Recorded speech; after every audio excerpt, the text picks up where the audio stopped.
முத்தமிழ் திக்கெட்டும் பரவட்டும். முத்தமிழ் தாய்க்கு என் முதற்கண் வணக்கங்கள்.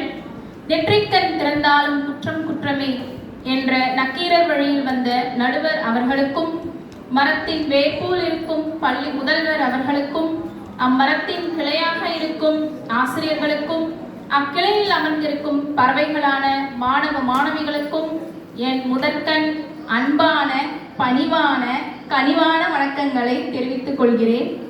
கல்வி வளர்ச்சி நாளான இன்று உங்கள் முன்பு இந்த வாய்ப்பை பெறுவதில் மிக்க மகிழ்ச்சி கொள்கிறேன். இக்கால மாணவர்களின் கல்வி வளர்ச்சிக்கு தேவை அன்பே என்ற தலைப்பில் உங்கள் முன் பேச வந்துள்ளேன். சுனாமி மாதிரி கண்டிப்பு வந்துட்டு போனாலும் புயலுக்கு பின் அமைதி தானங்க நிலைக்கும். ஆனால் அமைதியாக இருக்கும் தென்றல் சுனாமியை விட தென்றலை அனைவருக்கும் பிடிக்கும். சுனாமியை எவரும் விரும்புவதில்லை.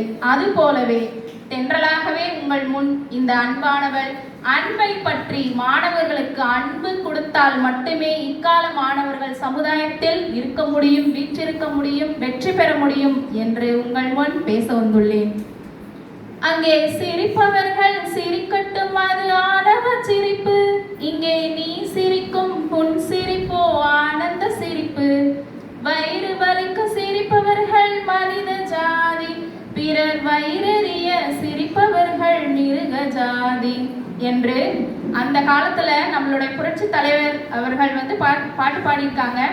இதுலையுமே அவங்க என்ன சொல்லியிருக்காங்க, சிரிச்சுக்கிட்டே இருக்கணும் அப்படின்னா நம்மளுடைய சந்தோஷம், நம்மளுடைய அன்பு மொத்தமுமே வந்து எதிராளிகிட்ட காட்டணும் அப்படிங்கிறத இந்த பாடல் வரிகள்ல இருந்து நம்ம தெரிஞ்சுக்கலாம். நடுவர் அவர்களே, இன்றைய சூழ்நிலை மட்டுமல்ல நடுவர் அவர்களே, எப்படிப்பட்ட சூழ்நிலையிலும் எடுத்துக்கொண்டமே ஆனால் மாணவர்களையும் மனிதர்களையும் மட்டுமல்ல உயிருள்ள பிராணிகளையும் அன்பால் கனிவால் மட்டுமே வசப்படுத்த முடியும், வசப்படுத்தி கொண்டிருக்கிறோம் என்பதை நாம் கண்கூடாக உணர்ந்திருக்கிறோம், நடைமுறைப்படுத்தியும் கொண்டிருக்கிறோம். உதாரணமா நம்ம வீட்டுல செல்ல பிராணிகள் வச்சிருக்கோம். நீங்க அதுகிட்ட கண்டிப்போட இருந்தீங்கன்னா என்ன பண்ணும், உங்களை கடிச்சு போட்டு உங்களையே மிதிச்சு தூக்கிட்டு போயிடும். எடுத்துக்காட்டா நம்ம யானையை எடுத்துக்கலாமா? அந்த யானை பாகன் அந்த யானையை எவ்வளவு அன்பு ஊர்ந்து அதற்கு பணிவிடைகள் செய்து அதற்கு உணவளித்து, யானை மட்டுமல்ல அது காட்டில் வாழக்கூடியது, நம் வீட்டில் இருக்கும் நம் செல்ல பிராணிகளையே நம் உதாரணமாக கொள்ளலாம். சோ பிராணிகள் ஐந்தறிவுள்ள ஜீவன்களுக்கே அன்பு அவ்வளவு முக்கியமாக தேவைப்படும் பொழுது 6 அறிவுள்ள மனிதர்களுக்கு அன்பானது மிக மிக மிக மிக அவசியம். அதுவும் மாணவ கண்மணிகளுக்கு மிக மிக அவசியம். ஒரு மாணவனை அந்த பருவத்திலேயே நல்வழிப்படுத்த சிறந்த ஆயுதம் அன்புதானே தவிர கண்டிப்பு கண்டிப்பாக அல்ல என்பதே எனது வாதம். நடுவர் அவர்களே, எதிர்வரும் காலங்களில் அன்பே மிகப்பெரிய எதிரிகளையும் வீழ்த்திவிடும், கனிவும் அன்புமே தீராத நோய்களையும் குணப்படுத்த அருமருந்தாக விளங்கும் என்பதில் ஐயமில்லை. நடுவர் அவர்களே, அன்பால் கனிவால் தனது தொண்டால் தொடர்ந்த அன்னை தெரேசாவை நான் இங்கு நினைவு கூர்கின்றேன். மாணவர்களே, இன்று மட்டுமல்ல என்றைக்குமே இந்த உலகத்தில் உயிர் உள்ள வரையிலும் நாம் மறக்க முடியாத ஒரு நபர் அன்னை தெரேசா. எனவே கனிவு அன்பு கொண்ட மனிதர்களே காலத்திலும் எப்படிப்பட்ட இடத்திலும் எல்லா நேரத்திலும் நினைவு கூர்ந்திருக்க முடியும் என்பதையும் இத்தருணம் உங்களுக்கு தெரிவித்துக் கொள்கின்றேன். அன்பால் சாதிக்க முடியாதது, வெல்ல முடியாதது உலகத்தில் ஒன்றுமே இல்லை. நடுவர் அவர்களே, அன்பு மனதில் மகிழ்ச்சியை ஏற்படுத்தும், கண்டிப்பு மனதில் ரணத்தை கொடுக்கும். அன்பு பாசிட்டிவ் அப்ரோச், கண்டிப்பு நெகட்டிவ் அப்ரோச். சில உதாரணம், என்னோட கிளாஸ்ல ஒரு கேர்ள் மேத்ஸ் ஆக்சுவலி வந்து பாத்தீங்கன்னா நல்லாவே எல்லா பிள்ளைங்களும் பண்ணுவாங்க. ஆனா அந்த ஒரு பிள்ளை மட்டும் சுத்தமா ஒண்ணுமே பண்ண மாட்டான். அவளுக்கு என்ன மைண்ட்ல இருக்குதோ என்னவோ தெரியல. கொஞ்சம் கண்டிப்போடவும் நான் இருப்பேன். அந்த கண்டிப்பு நம்பிக்கை கலந்த அன்பாக இருக்க வேண்டுமே தவிர கண்டிப்பாக இருக்க கூடாது என்பதில் நான் தெளிவாக இருப்பேன். ஸோ அப்போ என்னோட கிளாஸ்ல அந்த பிள்ளை வந்து சரியா வந்து செய்யாம இருந்ததுக்கு காரணம் என்னவாக இருக்கும் அப்படின்னு அந்த பிள்ளைக்கு மட்டும் தனியா அவளை அக்கறையோடு அன்போடு அவளை அழைத்து என் பக்கத்தில் உட்கார வைத்து சில கணக்குகளை சொல்லிக் கொடுக்கும் பொழுது ரொம்ப இன்ட்ரெஸ்டா அவளே இருக்கிறா அப்படிங்கிறத என்னால் உணர முடிச்சுது. அதுக்கப்புறம் அவளுக்கு என்ன தேவையோ அதை நான் அவளுக்கு வழங்கி அவளை பாஸ் மார்க் பண்ண வச்சதுல ரொம்பவே இந்த தருணத்துல அதை உங்களோட ஷேர் பண்ணிக்கிறதுல ரொம்பவே சந்தோஷப்படுறேன். உண்மையாவே இதை நான் கண்கூடாகவே நான் உணர்ந்தேன். ஸோ எல்லா மாணவர்களுக்கிட்டையும் கண்டிப்போடு ஒரு ஆசிரியர் நடந்து கொள்ள வேண்டும் என்பது தவறு. அன்பும் மாணவர்களை கட்டிப்போடும் கண்டிப்பு கலந்த நம்பிக்கையை வரவழைக்கும் என்பதை நான் இத்தருணத்தில் தெரிவித்துக் கொள்கின்றேன். வெற்றிக்கு 3 எழுத்து, தோல்விக்கு 3 எழுத்து. வெற்றி என்ற 3 எழுத்தை அடைய அன்பு என்ற 3 எழுத்தை ஆசிரியர்களும் பெற்றோர்களும் தருதல் வேண்டும். ஆசிரியர்களான நாம் அனைவரும் நம் ஆகச் சிறந்த ஆயுதமாக அன்பை எடுத்துக்கொண்டு அன்னை தெரேசாக்களாக மாணவ சமுதாயத்தை எதிர்கொள்வோம், நடைபோடுவோம். நடுவர் அவர்களே, அன்புக்கே தீர்ப்பு தாங்கள் வழங்க வேண்டும் என்று கண்டிப்பா கேட்கல, அன்பா கேட்டுக்கிறேன். அன்புக்கே நீங்கள் தீர்ப்பு வழங்க வேண்டும். நடுவர் அவர்களே, வாய்ப்புக்கு நன்றி கூறி விடைபெறுகிறேன். நன்றி, வணக்கம். அனைவருக்கும் காலை வணக்கம். இனிய காமராஜர் பிறந்தநாள் வாழ்த்துக்கள். இன்று நான் பேசிக்கொண்ட இந்த தலைப்பு கண்டிப்பு. உளியால் செதுக்கும் போது வலியென்றும் நினைக்கும் பாறை சிலையாகாது. சுத்தியால் அடிக்கும் போதும் நெருப்பில் உருகும் போதும் அஞ்சும் தங்கம் நகையாவதில்லை. ஆசிரியரின் கண்டிப்பை விரும்பாத எந்த மாணவனும் வெற்றியாளன் ஆவதில்லை. ஒரு ஆசிரியர் கண்டிக்கிறாருன்னா மாணவரோட வெற்றிக்காக மட்டும்தான் அவங்க கண்டிக்கிறாங்க. ஸோ அதை வேணாம் விரும்பாத எந்த ஒரு மாணவனும் வெற்றி பெற முடியாது. உன் வாழ்க்கை உன் கையில் என்று கூறுபவர் வெறும் பயிற்சியாளர். உன் வாழ்க்கை என் பொறுப்பு என்று கண்டிப்போடு கற்பிப்பவரே ஆசிரியர். ஒரு மாணவனை ஆசிரியரும் பெற்றோரும் கண்டிக்கலன்னா வாழ்க்கை என்ன ஆகும்? யாருமே உங்களை கண்டிக்கல, அப்ப உங்க லைஃப் எப்படி இருக்கும்? நம்ம தான் யாருமே கேட்கல, அப்ப நம்ம லைஃப் ஜாலியா நம்ம இஷ்டப்படி இருக்கனால போயிடும். சோ ஒரு மாணவன் நல்ல வழியில வரணும்னா கண்டிப்புன்றது ரொம்ப முக்கியம். நடுவர்களே, எதிர்கட்சியினர் சொன்னாங்க யானை எவ்வளவு பேர வலிமையானது, அதை நாங்க அன்பால கட்டி போட்டு வச்சிருக்கோம். ஆக்சுவலா யானை ரொம்ப ரொம்ப வலிமையானது. அது அன்பு என்ற சங்கிலி போட்டு கட்டி ஒரு இடத்துல உட்கார வச்சிட்டீங்க. அப்போ அன்புன்றது ஒரு வலிமையை தானே உண்டாக்குது. அது எங்க உங்களுக்கு மன தைரியத்தை கொடுக்குது?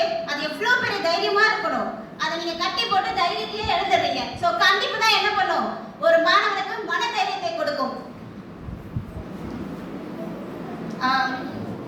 இதுக்கு ஒரு கதை, ஒரு குட்டி கதை சொல்றேன் நான் கண்டிப்புக்கு. ஒரு கொலையாளி தூக்கு தண்டனைக்கு தயாரா இருக்காங்க. அவனோட கடைசி ஆசை என்ன அப்படின்னு சொல்லிட்டு நீதிபதியும் காவலாளியும் கேட்கிறாங்க. அவர் சொல்றாரு, என் மீது அன்பாவும் கனிவாவும் இருந்த என் அண்ணி கிட்ட நான் ரகசியமா காதுல கொஞ்சம் பேசணும் அப்படின்னு சொல்லிட்டு சொல்றாங்க. சரின்னு சொல்லிட்டு அவங்க அம்மாவை கூட்டிட்டு வராங்க. கூட்டிட்டு வந்ததுக்கு அப்புறம் அந்த கொலையாளி என்ன பண்றாருன்னா அவங்க அம்மாவோட காதை கடிச்சிடுறாரு. இதை பார்த்த நீதிபதிக்கும் காவலாளிக்கும் பயம் வந்துச்சு. ஏன் இப்படி பண்ணீங்க அப்படின்னு சொல்லி கேட்டதுக்கு, நான் சின்ன வயசுல பக்கத்துல இருக்கனோட பேனா திருடிட்டேன், பென்சில் திருடிட்டேன் அப்படின்னு போயிட்டு எங்க அம்மாவோட காதுல தான் கனிவா சொன்னேன். அப்பவே அவங்க என்னை கண்டிச்சிருந்தா நான் இந்த நிலைமைக்கு வந்திருக்க மாட்டேன். அதனால அந்த காது இருந்தா என்ன, இல்லாட்டி போனா என்ன தான் நான் கடிச்சிட்டேன் அப்படின்னு சொன்னாரு. அப்ப பாத்துக்கோங்க, ஒரு கண்டிப்பா இருந்தாதான் மாணவன் என்ன பண்ண முடியும்? வெற்றியாளனா. ஆசிரியர்கள் மாணவர்களை கண்டிக்கவில்லை என்றால் சிறைச்சாலையில் உள்ளவர்கள் எண்ணிக்கை என்னவாயிடும்? அதிகமாயிடும். இங்கே நம்ம கண்டிப்பு கொடுக்கணுங்க. ஒரு தப்பு செஞ்சா தண்டனை கிடைக்கும்ன்ற பயம் இங்கே கிடைச்சிருந்தாதான் அவன் ஃபியூச்சர்ல பெரியார் ஆக முடியும். நீங்க அன்பை காட்டி காட்டி கொடுத்துட்டு கெடுத்துட்டீங்கன்னா அவன் ஃபியூச்சர்ல பாத்தீங்கன்னா கெட்டுதாங்க போவான். சோ கண்டிப்பு தான் ஒரு மாணவனை நல்வழிப்படுத்தும். மாணவரின் அறிவு பட்டை தீட்டப்படாத வைரம் போன்றது, காய்ச்சாத பால் போன்றது. பட்டை தீட்ட தான் வைரம் மினுமினுக்கும், பால் காய்ச்ச தான் சுவை அதிகரிக்கும். அதுபோல மாணவர்களின் அறிவு பட்டையை தீட்டுவது கல்வி. அக்கல்வியை கண்டிப்புடன் கொடுப்பதன் மூலம் மாணவர்களை வல்லவர்களாகவும் நல்லவர்களாகவும் நாட்டுப்பற்று உள்ளவர்களாகவும் மாற்ற முடியும். ஸோ கண்டிப்பு தான் ஒரு மாணவனை நல்லவனா மாற்ற முடியும் என்று கூறுகிறேன். நடுவர்களே, இப்போ கண்டிப்பா இருக்கிறதுனால என்னென்ன நன்மை? இப்போ இந்த ஜெனரேஷன் எல்லாரும் அன்பு அன்பு அன்புன்னு சொல்லிட்டு இருக்கீங்களே, போன ஜெனரேஷன்ல பாத்தீங்கன்னா, அதாவது 90s கிட்ஸ், அந்த 40 கண்டிப்பு தான் வந்து அதிகமா இருந்துச்சு. அப்போ அந்த தலைமுறைகிட்ட என்னன்னா மரியாதை தெரிந்த ஒரு தலைமுறை உருவானுச்சு, தன்னம்பிக்கை உள்ள ஒரு தலைமுறை உருவானுச்சு, படிப்பின் அருமை தெரிந்த ஒரு தலைமுறை உருவாச்சு. இது எல்லாமே அப்போ ஆசிரியர் வந்து கண்டிப்பா தான் இருந்தாங்க. அப்போ கண்டிப்பா இருந்தாலும் அவங்களுக்கு இவ்வளோ வந்து பெனிஃபிட்ஸ் இருந்திருக்கல. ஸோ தன்னம்பிக்கை, எந்த ஒரு விஷயம் வந்தாலும் நம்ம தன்னம்பிக்கையா நம்ம போராடணும், பாசிட்டிவ் திங்கிங் வந்து அதிகமாக இருந்துச்சு. ஸோ இது எல்லாமே வந்து பார்த்தீங்கன்னா கண்டிப்புடன் இருந்ததால தான் கிடைச்சிச்சு. கண்டிப்பு வந்து பார்த்தீங்கன்னா ஒரு கசப்பு மருந்து மாதிரி. இப்போ நான் உங்களுக்கு கண்டிச்சா அது கசக்கும் தான், ஆனா பிற்காலத்துல அது உங்களுக்கு என்ன பண்ணும், நன்மை தான் கொடுக்கும். ஆனா அன்புன்றது இனிப்பு மாதிரி. இப்போ உங்களுக்கு கொடுக்கக்குள்ள சுவையா இருக்கும், ஆனா ஃபியூச்சர்ல சுகர் வந்துடும். ஸோ அதனால கண்டிப்பு தான் என்னது பெஸ்ட். கண்டிப்பு மாணவனை பக்குவப்படுத்துகிறது, அன்பு சீரழிக்கிறது. கண்டிப்பு மன தைரியத்தை உருவாக்கிறது, அன்பு கோழைத்தனத்தை உருவாக்கிறது. கண்டிப்பு குறிக்கோளை அடைய செய்கிறது, அன்பு லட்சியத்தை சீரழிக்கிறது. பிள்ளைகள் தவறு செய்தால் கண்டித்துதான் வளர்க்க வேண்டும், அவர்களிடம் அன்பு காட்டி வீணாக்காதீர்கள். ஒரு தவறு செய்யக்கூடிய நீங்க இப்பயே கண்டிச்சிட்டீங்கன்னா அவன் வந்து நல்ல வழி வருவான். ஸோ இதுக்கு ஒரு எக்ஸாம்பிள் சொல்றேன் பாருங்க. கிளாஸ்ல ஹோம்ஒர்க் சரியா பண்ணிட்டு வரல, நீங்க அவனை வந்து என்னடா தங்கம் நீ பண்ணிட்டு வரலன்னா நீ எப்படா உனக்கு இந்த சப்ஜெக்ட் புரியும்னு கொஞ்சிட்டு இருந்தீங்கன்னா அவன் எப்படிங்க எழுதிட்டு வருவா? கண்டிப்போட நீ நாளைக்கு இந்த ஹோம்ஒர்க் முடிச்சுட்டு வான்னு சொன்னாதாங்க அவன் செஞ்சுட்டு வருவான். கையெழுத்து சரியில்லாத அவனை கண்டிக்காமல் போனான் அவன் தலையெழுத்து வீணாகிவிடும். வீட்டு பாடம் எழுதாதவனை கண்டிக்காமல் போனால் அவன் வாழ்க்கை பாடம் வீணாகிவிடும். வகுப்பில் அமைதி இல்லாதவனை தண்டிக்காமல் போனால் அவன் வாழ்க்கை அமைதி இல்லாமல் போய்விடும். தேர்வில் ஒழுங்காக எழுதாதவனை கண்டிக்காமல் போனால் அவன் சமுதாயத்தில் தாழ்ச்சி அடைவான். பொய் கூறுபவனை ஏமாற்றுவனையும் தண்டிக்காமல் போனால் அவன் கிரிமினல் குற்றவாளியாக ஆகிவிடுவான். ஸோ கண்டிப்பு தான் முக்கியம் என்பது கூறி என் உரையை முடித்துக் கொள்கிறேன். நன்றி.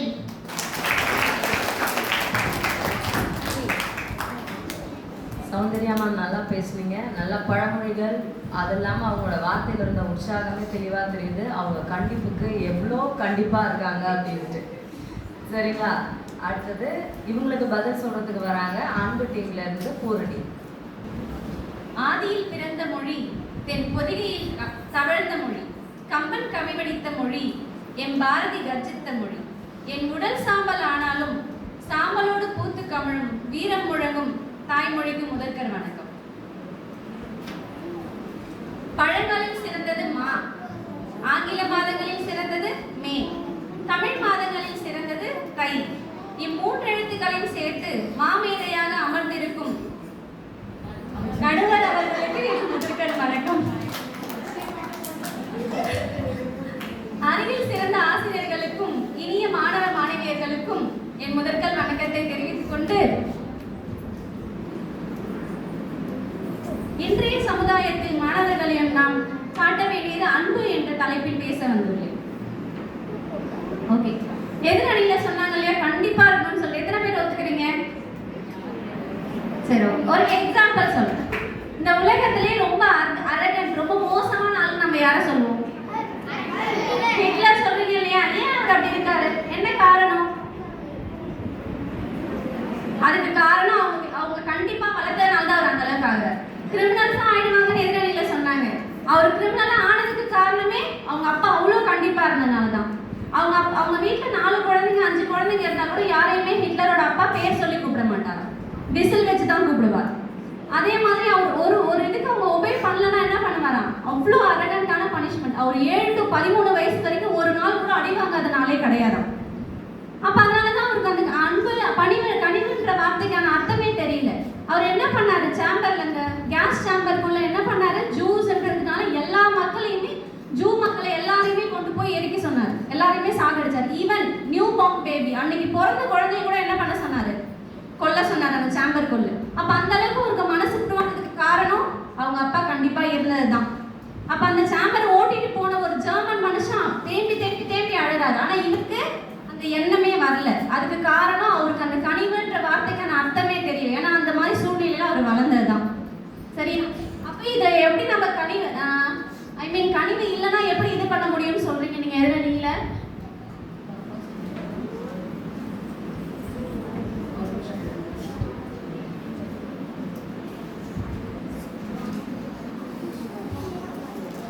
இப்ப நீங்க பாசிட்டிவ் பாசிட்டிவா இருக்கணும்னு சொன்ன பாசிட்டிவா பாத்தீங்கன்னாக்க பாசிட்டிவா இருக்கிறதுக்கு கண்டிப்பா இருக்கணும் அப்படின்னு சொன்னீங்க. ஒரு எக்ஸாம்பிள் சொல்றேன். சச்சின் டெண்டுல்கர் அவரோட 10th எக்ஸாம் போது அவருக்கு கிரிக்கெட்ல ஒரு சான்ஸ் கிடைச்சது. அவங்க அப்பா கண்டிப்பா நீ போக கூடாது அப்படின்னு சொல்லினா அவர் அவ்வளவு பெரிய பிளேயர் ஆயிருப்பாரா? நோ. அவர் பாசமா சரி நான் அச்சீவ் பண்ணட்டும்னு சொல்லிட்டு சொன்னனால தான் அவர் ஒரு பெரிய கிரிக்கெட் பிளேயர் ஆனாரு. அதே மாதிரி அப்துல் கலாம் அவங்க வீட்லயே அவர் ஒருத்தர் தான் ஒரே பையன். அப்துல் கலாம் அவங்க வீட்ல மத்தவங்க எல்லாம் பெண் குழந்தைங்க. அவங்க அப்பா ஒரு மீனவரா இருந்தாலும் இவரோட ஆசைக்கு ஏற்ற மாதிரி ஒரு கவர்மெண்ட் ஸ்கூல்ல தான் படிச்சாரு. ஆசைக்கு ஏற்ற மாதிரி இவரை அன்பா கனிமா, அதுவும் ஒரு ஹிந்து கூட வந்து இவர் ஒரு முஸ்லீமா இருந்தாலும் ஹிந்து தான் அவரோட பெஸ்ட் ஃப்ரெண்ட். சேர்த்து அன்போட இருந்தனால தான் அவர் அந்த லெவலுக்கு அவரால் அச்சீவ் பண்ண முடியுது. அதுக்காக கணிப்புன்றது ஜஸ்ட் சும்மா இப்போ ஒரு ஹோம்ஒர்க் செய்யலன்னு சொன்னாங்க இல்லையா, அதுக்கு ஒரு எக்ஸாம்பிள் சொல்றேன். அந்த மேம் வந்து எப்ப பாரு சிரிச்சுட்டே இருக்கும்டா, ஹோம்ஒர்க் செய்யலனா கூட எதுவுமே கேட்காதா அப்படின்றது கணிவு கிடையாது. சரியா? ஹோம்ஒர்க் செஞ்சுட்டு வா அப்படின்னு சொல்றதுக்கு ஹோம்ஒர்க் செய்யலனா தொலைச்சிருவேன்னு சொல்றதுக்கு வித்தியாசம் இருக்கு.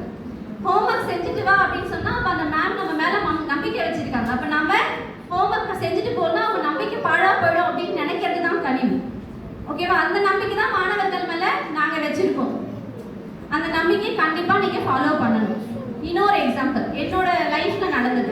நான் 12th படிக்கும்போது என்னோட கெமிஸ்ட்ரி மிஸ் யாருக்குமே பிடிக்காது. கெமிஸ்ட்ரி மிஸ்னா யாரும் தப்பா நினைச்சுக்காதீங்க. என்னோட கெமிஸ்ட்ரி மிஸ். அதுக்கு ரீசன் என்னன்னு பாத்தீங்கன்னா, இப்ப இவ்வளவு பேர் கிளாஸ் ரூம்ல இருக்கீங்க இல்லையா, அவங்களோட வாய்ஸ் ஆடிபிளா இருக்காது.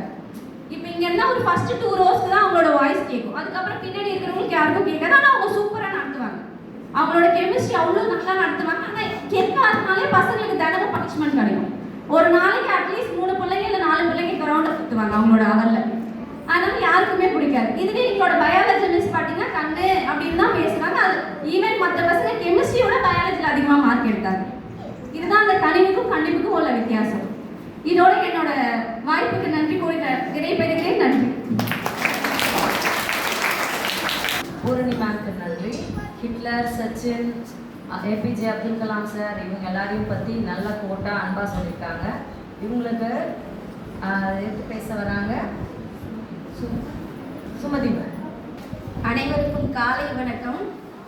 கல்வி எழுச்சி நாள் என்று நாம் அனைவரும் கூடியிருப்பதில் மகிழ்ச்சி அளிக்கிறது. நான் பேச போகும் தலைப்பு கண்டிப்பு. நாம் எதற்காக ஸ்கூலுக்கு வர்றோம்? கல்வி கற்க தான் நம்ம ஸ்கூலுக்கு வரோம். ஓகேவா? அப்படிப்பட்ட கல்வி செல்வத்தை யாராலும் அழிக்க முடியாதுங்க. வெந்தன நாள் வேகாது, வெள்ளத்தால் அழியாது. பெற்ற பிள்ளைகள் நம்மளை கைவிட்டாலும் பெற்ற கல்வி நம்மளை கைவிடாது. அதே போல நவீன நாயகம் என்ன சொல்றாருன்னா, ஒரு நாள் தொழுகையை விட 1 மணி நேர படிப்பே சிறந்தது அப்படின்னு சொல்றாருங்க. யாராலும் இந்த கல்வியை கொள்ளையடிக்க முடியாதுங்க. அப்படிப்பட்ட கல்வியை நம்மளால அன்பால கற்க முடியாதுங்க, கண்டிப்புடன் தாங்க கற்க முடியும். அதுக்கு எக்ஸாம்பிளா 9th கிளாஸ் நம்ம எடுத்துக்கலாம். ஓகேங்களா? மேத்ஸ் அசைன்மெண்ட் ஒன்று நான் கொடுத்தேன். மண்டே வரும்போது கரெக்டாக ரைட் பண்ணிட்டு வர சொல்லி அதுக்கு 5 மார்க் கொடுக்குறேன் அப்படின்னு சொல்லியிருந்தேன். ஆனால் அவங்க யாரும் நான் அன்போட சொன்னதுனால யாருமே எனக்கு பண்ணிட்டு வரல. அட்லீஸ்ட் 2 மெம்பர்ஸ் மட்டும்தான் பண்ணிட்டு வந்திருந்தாங்க. நான் அடுத்த நாளே கண்டிப்பாக 5 மார்க் கிடையாதுன்னு சொன்னேன். நெக்ஸ்ட் டே அவ்வளோ முடிச்சு எனக்கு சப்மிட் பண்ணிட்டாங்க. அன்புங்கிறது நூடுல்ஸ் மாதிரிங்க. பார்க்க டேஸ்டா கலர்ஃபுல்லா தாங்க இருக்கும், ஆனா உடம்புக்கு நல்லது இல்லைங்க. கண்டிப்புங்கிறது இடியாப்பு மாதிரிங்க. கொஞ்சம் சிக்கலா தான் இருக்கும், ஆனா உடம்புக்கு நல்லதுங்க. அன்பு எதுக்குன்னு சொன்னாங்க. அதை பார்த்த உடனே எனக்கு ஒரு ஸ்டோரி ஞாபகம் வருதுங்க. ஒரு ஆசிரியர் வந்து வகுப்பறையில தமிழ் பாடம் நடத்திட்டு இருந்தாங்க. அப்போ மாணவர்கள் எல்லாம் பாடத்தை கவனிச்சிட்டு இருந்தாங்க. அதில் ஒரு புத்திசாலியான மாணவன் மட்டும் அந்த பாடத்தை கவனிக்காம அந்த வகுப்பறையில ஒரு பொந்து இருந்ததாம். அந்த பொந்தையே பார்த்துட்டு இருந்தாராம். அந்த பொந்துல ஒரு எலி மட்டும் போகுமா போக முடியாதானி தவிச்சிட்டு இருந்ததாம். ஒரு வழியா அந்த பொந்துக்குள்ள அந்த எலியும் போயிடுச்சான். அந்த வால் மட்டும் வெளியே நீட்டிட்டு இருந்ததாம். ஆசிரியர் பாடம் முடிச்ச பிறகு அந்த மாணவனை எழுப்பி, தம்பி நான் நடத்தின பாடம் எல்லாம் உனக்கு நுழைஞ்சுதா என்று கேட்டாராம். அதுக்கும் அந்த மாணவன் என்ன சொன்னாராம், ஐயா எல்லாம் நுழைஞ்சுது, அந்த வால் மட்டும் தாங்க வெளியே நீட்டிட்டு இருக்குதுன்னு சொன்னாராம். இதுல இருந்து என்ன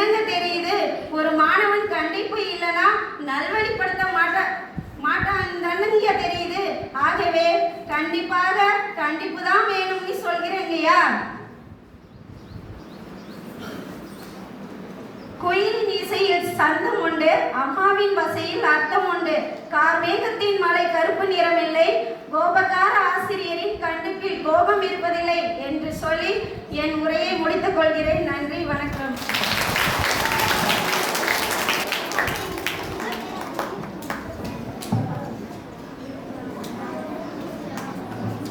நன்றி சுமதி மேம்.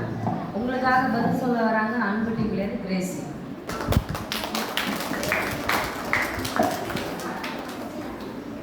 கல்வி கண் திறந்த காமராஜர் பிறந்த நாள் தினத்தன்று அனைவருக்கும் என்னுடைய கனிவான வணக்கத்தை தெரிவித்துக் கொள்கிறேன்.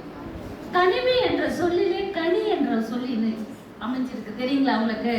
கனி எப்படி இருக்கும்? இனிமையா இருக்கும். அந்த இனிமை எவ்வளவு ருசிச்சு அனுபவிச்சு சாப்பிட முடியும் தெரியுங்களா? ஒரு மாம்பழத்தை எடுத்துங்க, புளிப்பா இருந்தா சாப்பிட முடியுமா? கசப்பா இருந்தா சாப்பிட முடியுமா? யாருக்கு பாவக்காய் பிடிக்கும்? பாவக்காய் பிடிக்குமா? இதுல மோஸ்ட்லி நிறைய பேருக்கு யாருக்கு பிடிக்கும்? இனிப்பான பழமும் இனிப்பான பொருள் மட்டுமே பிடிக்கும். அது போல இனிப்பான அன்பான ஒரு விஷயத்தை தான் நம்ம எப்பவுமே விரும்புவோம். விரும்பி நம்ம படிக்க வேண்டிய விஷயம் எது? அன்பு. ஓகேவா? நம்ம அன்பா சொல்லி கொடுத்தா எந்த ஒரு விஷயத்தை நம்ம என்ன பண்ண முடியும்? கத்துக்க முடியும் இல்லையா? மகாத்மா காந்தி, மதர் தெரேசா, வள்ளலார் இவங்க எல்லாமே அன்பு மட்டுமே போதிச்சிருக்காங்க. ஆமாவா இல்லையா? மகாத்மா காந்தி கையில என்ன வச்சிருப்பாரு? குச்சி வச்சிருந்தாங்க. என்ன போதிச்சாரு உங்களுக்கு தெரியுமா? அகிம்சை, அமைதியா இருக்கணும் தான் சொல்லியிருக்காரு. சரியா? நாம என்ன விதைக்கிறோமோ அதை தான் அறுவடை செய்வோம். என்ன விதைக்கிறோமோ அதை தான் அறுவடை செய்வோம். நம்ம நிலத்துல மலாட்ட பயிர் போட்டா அதுதான் என்ன பண்ணும்? வளரும் இல்லையா? நம்ம அன்பை விதைச்சா பின்னாடி காலத்துல நீங்க மாணவர்களாகி பெரியவங்களா ஆனது என்னதான் வளரும்? அன்பு மட்டுமே வளரும். நம்ம அடிச்சு உதச்சி மாணவர்களை உருவாக்கினா அவங்கள எதை கத்துப்பாங்க? அகிம்சை என்ற அடிக்கிறது உதைக்கிறது மட்டுமே கத்துப்பாங்க. சரிங்களா? நம்ம அன்பா படிப்போம், நல்லா படிப்போம். அந்த காலத்துல சொன்னாங்க எதுல நீங்க அந்த காலத்துல இருந்தவங்கள அடிச்சு உடைச்சதால தான் நல்லா முன்னேறி வந்தாங்கன்னு சொன்னாங்க. ஆனா அப்படி கிடையாது. அந்த காலத்துல இருக்கிறவங்களுக்குலாம் அந்த அளவு எந்த ஒரு டெக்னாலஜியும் இல்லை. இப்ப இல்லை இருக்கிற வேர்ல்டுல எல்லாருக்கும் எல்லா டெக்னாலஜி நமக்கு கிடைக்குது இல்லையா? நம்ம எல்லாம் அறிவானவங்க. அன்பா சொன்னா புரிஞ்சுக்கிற அளவுக்கு நம்ம இருக்கிறோம். ஓகே, அன்பா இருப்போம், கனிவா இருப்போம், கனிவை மட்டுமே படிப்போம், கனிவை மட்டுமே மற்றவங்களுக்கு கொடுப்போம். நன்றி, வணக்கம்.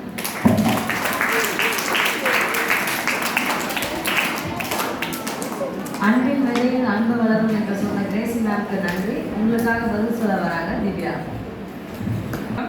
நான் மாணவர்களுக்கு கண்டிப்பு தான் சிறந்தது அப்படின்னு பேச வந்திருக்கேன்.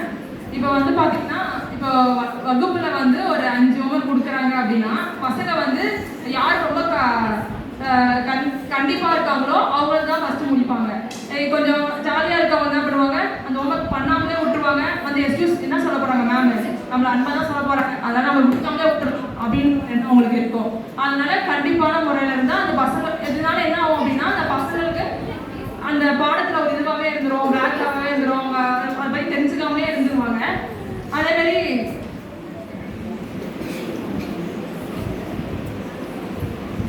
இப்போ ஒரு கண்டிப்பாக இருக்க ஆசிரியரோட கண்டிப்பு இல்லாத ஒரு ஆசிரியர் வகுப்பு நம்ம பார்த்தோம் அப்படின்னா அவங்க எப்படி இருப்பாங்க? அதாவது நான் இருந்த பள்ளியில அப்படின்னா என்னோட ஆசிரியர் கிளாஸ் நடத்தும் போது ஒரு பின்னாடி திரும்ப கூடாது, அது மாதிரி கிளாஸ் தான். ஆனா அதை பசங்க என்னன்னா அவங்க வாழ்க்கையில அந்த ஒழுக்கத்தை அதெல்லாம் கத்துப்பாங்க கண்டிப்பான முறையில.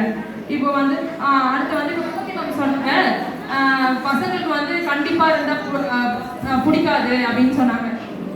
ஆனா அவங்களுக்கு பிடிக்கல அது அடுத்த பட்சம் தான். ஆனா அவங்க வாழ்க்கையில கண்டிப்பா இல்லாம விட்டுட்டோம் அப்படின்னா அது அந்த ஒழுக்கத்தை கடைசி கண்டுக்காமலே இருப்பாங்க. அவங்களுக்கு பிடிக்கலன்றதுக்காக நம்ம அவங்களுக்கு அன்பா இருக்கணும் அப்படின்னு அது பண்ண முடியாது. ஏன்னா அவங்க வாழ்க்கையை ஒழுங்குபடுத்துறது தான் நம்மளோட முறை. அதுக்கு தான் சிறந்தது அப்படின்னு சொல்லிட்டு இன்னொரு உதாரணத்தை சொல்ல வரேன். நான் என்னோட கெமிஸ்ட்ரி டீச்சர் அப்படின்னா ஒரு ஏதோ ஒரு ஹோம்ஒர்க் பண்ணிட்டு யார் பண்ணிட்டு வந்தீங்க அப்படின்னு கேட்டாங்க. எல்லாரும் அப்ப என்ன பண்ணாங்க? ஒரு லெஃப்ட் ஹேண்ட் தான் தூக்குனாங்க. அதுக்கு கூட அவங்க என்ன சொன்னாங்க? லெஃப்ட் ஹேண்ட் தூக்கூடாது, ரைட் ஹேண்ட் தான் தூக்கணும்னு சொல்லி சொன்னாங்க. அடுத்த முறை பார்த்தீங்கன்னா அதே செஞ்சதுக்கு பனிஷ்மெண்ட் கொடுத்தாங்க. ஆனால் அதை வந்து அப்புறம் எல்லாரும் திருத்திக்கிட்டாங்க. இப்போ என் காலேஜில் வந்து அது மாதிரி ஒரு நிகழ்வு நடந்துச்சு.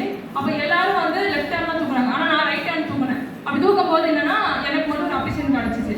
அதனால அது ஏன் நான் அந்த இதை இன்னும் ஞாபகம் வச்சிருந்தேன் அப்படின்னா, ஒரு கண்டிப்பு பண்ணும்போது அது அந்த அவங்க கடைசி வரையும் அந்த வாழ்க்கை அந்த கடைசி வரையும் அந்த இது வரும். அதனால கண்டிப்பு முறை தான் சிறந்தது அப்படின்னு சொல்லிட்டு நான் அந்த பதிவு வாய்ப்பு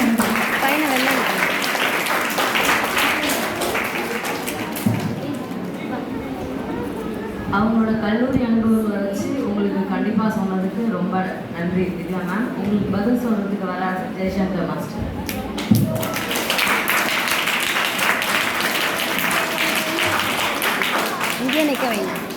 அவையில் அமர்ந்திருக்கும் அனைவருக்கும் வணக்கம்.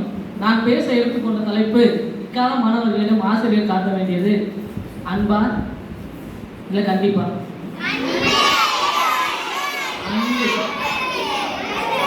இந்த சின்ன குழந்தைங்களுக்கு கூட தெரியுது அன்பா தான் இருக்கணும். அன்பா சொன்னாதான் புரியும். அம்மாவா? பட்டிமன்றத்துக்கு வந்ததோர் அழைப்பு, போட்டிக்கு தரப்பட்டது நல்லதொரு தலைப்பு. அழைப்பில் மகிழ்ந்து தலைப்பை புரிந்து என் பேச்சிலே தரப்போகிறேன் நல்லதொரு விருந்து.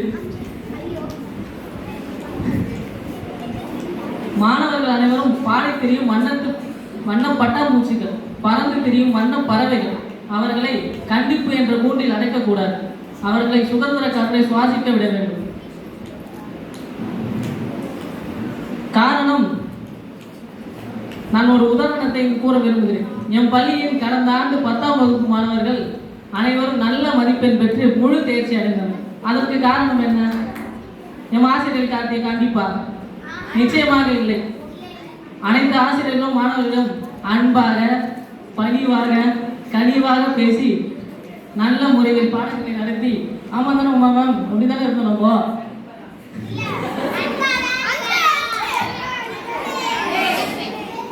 ஆசிரியர் காட்ட அன்பை கண்டு மாணவர்கள் நல்ல மதிப்பெண் பெற்று தேர்ச்சி பெற்றனர். இங்கே காந்தியின் சுயசரிதையில் காந்தி குறிப்பிட்ட ஒரு நிகழ்வை நான் உங்களுக்கு சொல்ல விரும்புகிறேன். காந்தி தெரியலையா உங்களுக்கு எல்லாருக்கும்? அவரோட சின்ன வயசுல அவர் நிறைய தவறுலாம் பண்ணுவார். ஓகேவா? அவர் திருடி இருக்காரா, புலால் உண்டு இருக்காரா? புலால்லாம் தெரியுமா? கறி சாப்பிட்றது. அவங்க ஃபேமிலியில் சிக்கன் மட்டன் அதெல்லாம் சாப்பிட மாட்டாங்க. ஆனால் அவர் என்ன பண்ணுவார்? வெளியில் போய் தெரியாமல் சாப்பிட்டு வந்துடுவார். அப்புறம் திருடி இருக்காரு, புகைப்பிடிச்சிருக்காரு. இதெல்லாம் கண்டு மனம் வருந்தி ஒரு நாள் என்ன பண்ணுறாரு? அவர் செஞ்ச தவறு எல்லாத்தையும் ஒரு லெட்டரில் எழுதி அவங்க அப்பா கிட்ட கொடுக்குறாரு. அவங்க அப்பா அவரை கண்டிச்சிருந்தா என்ன இருக்கலாம்? அவர் வேற மாதிரி போயிருக்கலாம். ஆனால் அவங்க அப்பா என்ன பண்ணல? அவரை கண்டிக்கல. அந்த லெட்டரை படிச்சுட்டு அவர் என்ன பண்ணுறாரு? அழறாரு, கண்ணீர் சிந்துறாரு. அவர் அதை படித்து விட்டு என்னை தண்டிக்கவோ கண்டிக்கவோ இல்லை, மாறாக அவர் கண்களில் இருந்து கண்ணீர் துளிகள் பெருக்கெடுத்து ஓடியது. இதை கண்ட என் மனம் வாடியது. அன்று முதல் காந்தி அன்பை கற்றுக்கொள்கிறார், கனிவை கற்றுக்கொள்கிறார். அவரை துச்சமாக பேசி மற்றவர்களை மன்னிக்க கற்றுக்கொள்கிறார். அப்பொழுது நாம் எதை மாணவர்களிடத்தில் விதைக்கிறோமோ அதுவே நாளை விளையும். நாம் கண்டிப்பாக இருந்தால், நாம் எடுத்துக்காட்டாக நாம் ஒரு மாணவனை அடித்தால், இல்லை அவனை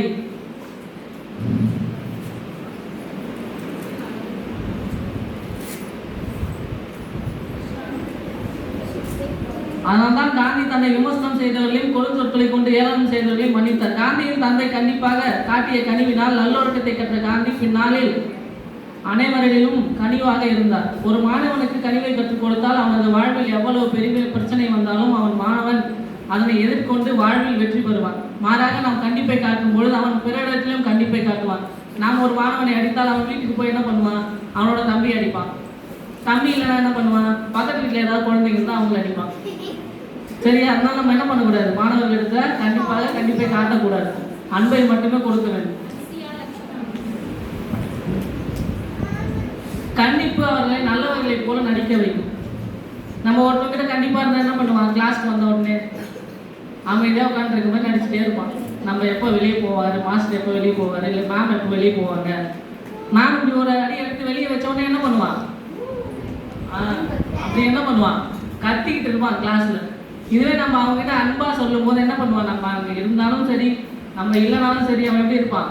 அமைதியாக இருப்பான்.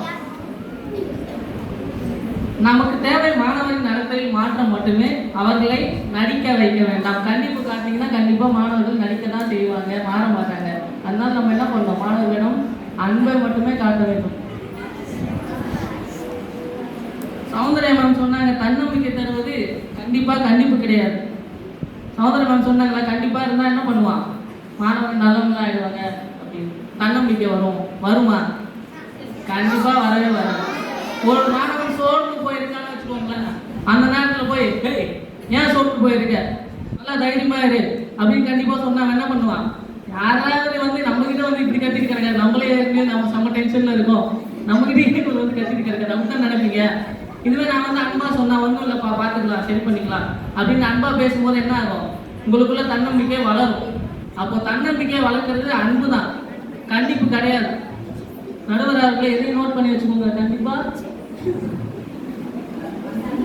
அப்புறம் சுமதி மேம் சொன்னாங்க எலி நுழைஞ்சிச்சா நுழையலையா, எலி மட்டும் நுழைஞ்சது ஆனா வால் நுழையல.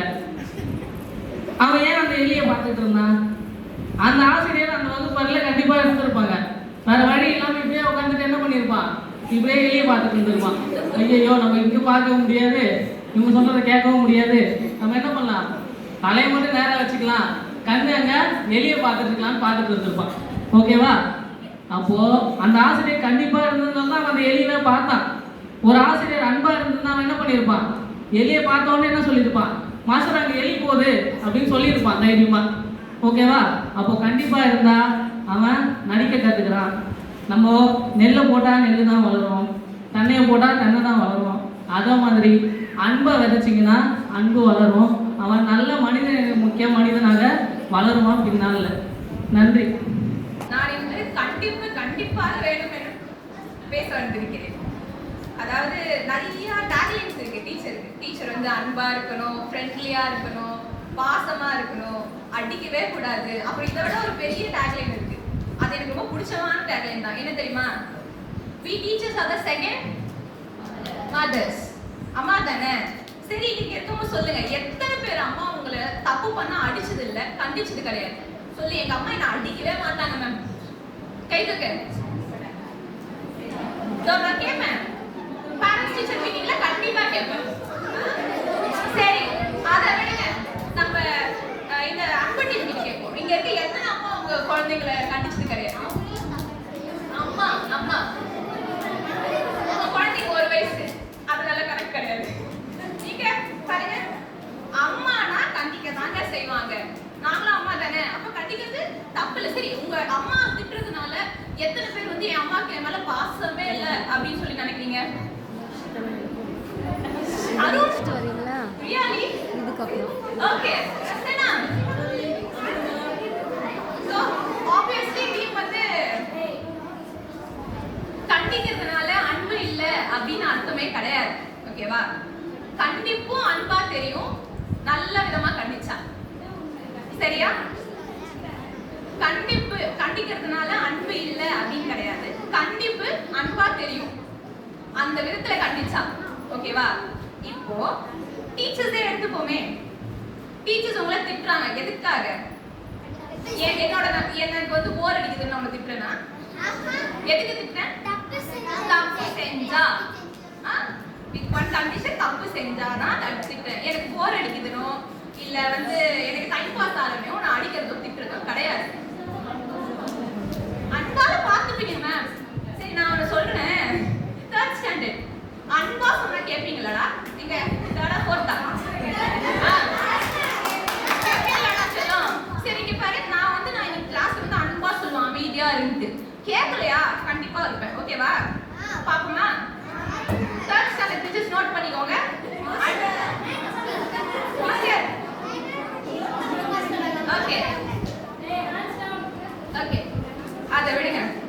இந்த அம்மா கண்டிப்பா இருப்பாங்க அப்படின்னு சொல்றப்ப எனக்கு ஒரு ஸ்டோரி ஞாபகம் வருது. என்னோட பக்கத்து வீட்டு அக்கா, அவங்க வந்து சிங்கிள் மதர். அவங்களுக்கு 2 குழந்தைங்க, ஒரு பொண்ணு ஒரு பையன். அந்த பொண்ணு லாஸ்ட் மந்த் சூசைட் பண்ணி அட்டெம்ப்ட் பண்ணா. ஓகேவா? இன்னும் ஆகல, ஷி இஸ் சேஃப் நவ். அதுக்கு நான் அவகிட்ட என்னமா ஏமா பண்ணேன்னு கேட்டதுக்கு அவ சொன்ன பதில் எனக்கு ரியலி ஷாக்கிங். என்ன தெரியுமா சொன்னா, எங்க அம்மா என்ன வீட்டுல வேலை செய்ய சொல்லி திட்டுறாங்க. இதெல்லாம் ஒரு அது கூட இல்ல, அது கூட நான் ஏத்துப்பேன். இருங்க அதோட இன்னொரு வார்த்தை சொன்னா, எனக்கு அதனால ரொம்ப ஸ்ட்ரெஸ் ஆயிடுச்சு, ஆன்சைட்டி ஆயிடுச்சு, டிப்ரெஷன் ஆயிடுச்சு. நான் சொன்னேன், ஒரே வார்த்தை தான் சொன்னேன், உன் வயசுல எனக்கு அந்த வார்த்தையெல்லாம் என்னன்னு கூட தெரியாது பாப்பா. நான் இன்னைக்கு வரைக்கும் ஆனா எங்க அம்மா கிட்ட நான் திட்டுதாம்மா வாங்கிட்டு இருக்கேன். இன்னைக்கு கூட எங்க அம்மா என்ன வேலை செய்யல திட்டினாங்கம்மா அப்படின்னு அவ சிரிச்சுட்டு போயிட்டா. நானும் ஆனா இந்த இடத்துல வந்து நான் அந்த பொண்ணை மட்டுமே தப்பு சொல்ல மாட்டேன், ஓகேவா? அவங்க அம்மா சின்ன வயசுல இருந்து அடிச்சு, ஒரே அப்பா இல்லாத குழந்தைங்க, அதனால பாசமா இருக்கணும், திட்டினது கிடையாது, அடிச்சது கிடையாது. இப்படி ஆல் ஆஃப் சடன் திடீர்னு வந்து அடிக்கிறாங்கன்னு வச்சுக்கோங்களேன், அப்ப அந்த குழந்தைக்கு கொஞ்சம் மனசு கஷ்டமா தான் இருக்கும், ஆப்வியஸ்லி. ஆனா இந்த கண்டிப்பும் திட்டு அடியெல்லாம் அவங்க சின்ன வயசுல இருந்தே கொடுத்திருந்தா இப்ப அவ அதை பண்ணிருக்க மாட்டான் இல்லையா? சின்ன வயசுல இருந்தே வேலை செய்ய சொல்லிருக்கணும், வேலை செய்ய அடிச்சிருக்கணும், இல்ல திட்டி இருக்கணும். அப்போ அவளுக்கு அது பிராக்டிஸ்ல வந்திருக்கும். இப்படி திடீர்னு வந்து பண்ணா தப்புதான். இப்ப இருக்க ஜென்ரல் வந்து எதனாலுமே கஷ்டப்படக்கூடாது, அடிக்க மாட்டோம், திட்ட மாட்டோம். ஃபேமிலி அப்பா அம்மா மட்டும் கிடையாது, டீச்சர்ஸ்க்கும் அதுக்கே அதான் எதிர்பார்க்கறாங்க. டீச்சர்ஸ் வந்து என் பிள்ளைய எப்படி நீங்க அடிக்கலாம் அப்படின்னு தான் கேட்பாங்க. சோ அப்படி ப்ரொடெக்டிவா வச்சிருந்துட்டு ஓவர் பேரண்டிங் பண்ணிட்டு நாளைக்கு அவன் சமுதாயத்துல வெளியில போறான் அப்படின்னா ஏகப்பட்ட விஷயங்களை ஃபேஸ் பண்ண வேண்டியது இருக்கும். ஃபெயிலியர்ஸ், ரிஜெக்ஷன், பனிஷ்மெண்ட், இந்த மாதிரி எல்லாத்துக்குமே அவங்களை நம்ம ஸ்கூல்லே ட்ரெயின் பண்ணி ஆகணும். ஸோ அது டீச்சர்ஸா எங்களோட பொறுப்பு. இப்போ நாங்க உங்களை பனிஷ் பண்றேன், திட்டுறேன் அப்படின்னா உங்களுக்கு புரிய வரும். ஆப்வியஸ்லி என்ன தப்பு பண்ணா திட்டுவாங்க தான், ஸோ ஃபெயில் ஆகிறது யூஸ்வல் தான் அப்படின்றதெல்லாம் உங்களுக்கு ஸ்கூல்லே கத்து கொடுத்து நாங்க உங்க வெளியில அனுப்பும்போது ஒரு வாழ்க்கைக்கு உன்னோட வாழ்க்கையை வந்து கான்ஃபிடென்ட்டா வாழ்ற அளவுக்கு நாங்க ட்ரெயின் பண்ணி வெளில அனுப்புறோம். இதெல்லாம் ஒரு டீச்சரோட திட்டத்துல இருந்து கிடைக்குதுன்னா அந்த திட்டு வாங்குறது ரொம்ப கஷ்டம் கிடையாது. ஏன்னா நீங்களே சொல்றீங்க தப்பு பண்ணாதானே நீங்க திட்டுறீங்க. சோ தப்பு பண்ண திட்டு தான் செய்வாங்க இல்லையா? அதே மாதிரி ஸ்கூல்ல நிறைய விஷயங்கள் கத்துக்கிறோம். நீங்க சொன்னீங்க மேம் கேட்டப்போ ஸ்கூலுக்கு எதுக்கு வரோம்? படிக்க மட்டும் கிடையாது. ஸ்கூல்ல டைரக்ட்லி இன்டைரக்ட்லி நாங்க நிறைய விஷயங்கள் கத்துக்கிறோம். ஃபர்ஸ்ட் டிசிப்ளின் சொன்னே எனக்கு ஃபர்ஸ்ட் மைண்டுக்கு வரது பிடி ஸ்டாஃப் தான். ஏன்னா அவங்க தானே ஸ்கூலுக்கு இன்சார்ஜ், டிசிப்ளின் இன்சார்ஜ். அந்த லஞ்ச் டைம் நீ ஏன் யோசிச்சு பாரு எப்படி இருக்கும்ட்டு. எல்லா டீச்சர்ஸும் பசங்க கூட தான் உட்காந்து சாப்பிடுவாங்க, கலவரமா இருக்கும். யாரும் லஞ்ச் டவர்லாம் இருக்கும், ஆனால் உள்ள லஞ்ச் பேக்ல பத்திரமா இருக்கும்.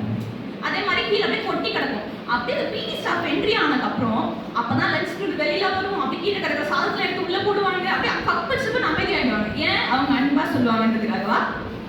என்ன பண்ணுவாங்க? கண்டிப்பா இருப்பாங்க. ஹவுஸ் பாயிண்ட்ஸ் குறைப்பாங்க. கனிவு இல்லை,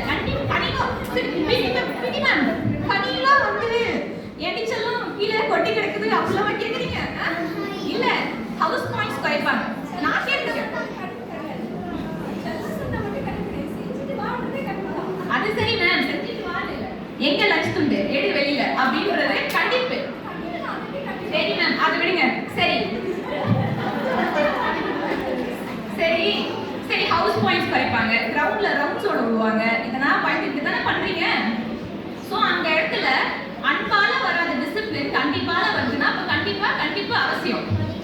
அதை விட சரி ரெஸ்பெக்ட். டீச்சர்ஸ் வந்து ஃப்ரெண்ட்லியா இருக்கணும்னு சொல்றீங்க இல்லையா? உன் ஃப்ரெண்டை நீ எப்படி ட்ரீட் பண்ணுவ? வாங்க போங்க அப்படியா சொல்லுவீங்க? வாடா போடா வாடி போடி அப்படிதானே பேசுவீங்க? நோ. சரி எஸ்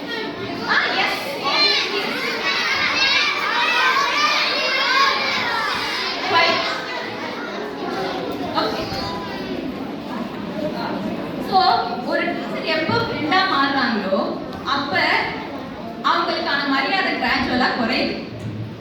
தொட்டு பேசுவீங்க, மேம் சாப்பிட்டீங்களா, என்ன சாப்பாடு, ஃப்ரெண்ட்லியா பழக ஆரம்பிச்சிருவீங்க. அப்போ ரெஸ்பெக்ட் குறையுது. ஸோ உங்ககிட்ட இருந்து ரெஸ்பெக்ட் வாங்கினா நாங்க கொஞ்சம் ஸ்ட்ரிக்டா தான் இருக்கணும். அப்பதான் நீ பார்த்த இடத்தெல்லாம் வந்து விஷ் பண்ணுவ. அந்த விஷயம்லாம் எங்களுக்கு தேவையில்லை. ஆனா இது நீ தெரிஞ்சோ தெரியாமையோ பண்ற. சோ அது மட்டும் சார் சொன்னாரு, ஜெயசங்கர் மாஸ்டர் சொன்னாரு, நம்ம இங்க அடிச்சா அவங்க போய் பக்கத்து வீட்டுக்காரங்க எல்லாரையும் அடிப்பாங்க, அதெல்லாம் அடிக்க கூடாதுன்ற அவங்களோட ஹியூமன் பிஹேவியர்ஸை கண்ட்ரோல் பண்ண தெரிஞ்சிருக்கணும் அப்படின்னு சொல்லி கொடுக்குற இடமே ஸ்கூல் தான். இப்ப டீச்சர் அடிச்சா நீ திருப்பி அடிப்பியா? நோ. அதுதான் உங்களோட செல்ஃப் கண்ட்ரோல்.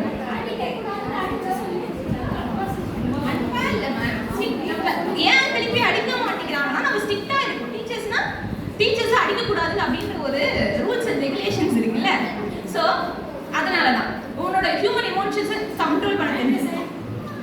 அது மட்டும் இல்லாம சச்சின் டெண்டுல்கர் பத்தி சொன்னாங்க. அவங்க வந்து அவங்க அப்பா வந்து ரொம்ப அன்பா இருந்ததுனால தான் அவர் வந்து இப்போ ஒரு பெரிய கிரிக்கெட்டரா ஆயிருக்காரு அப்படின்னு சொல்லிட்டு. அந்த கிரிக்கெட்லயே ரூல்ஸ் அண்ட் ரெகுலேஷன்ஸ் இல்லைன்னா, ஸ்ட்ரிக்டா இல்லைன்னா அந்த கிரிக்கெட்னு ஒரு கேமே இருந்திருக்காது. எல்லாம் அடிச்சுட்டு தான் இருந்திருப்பாங்க.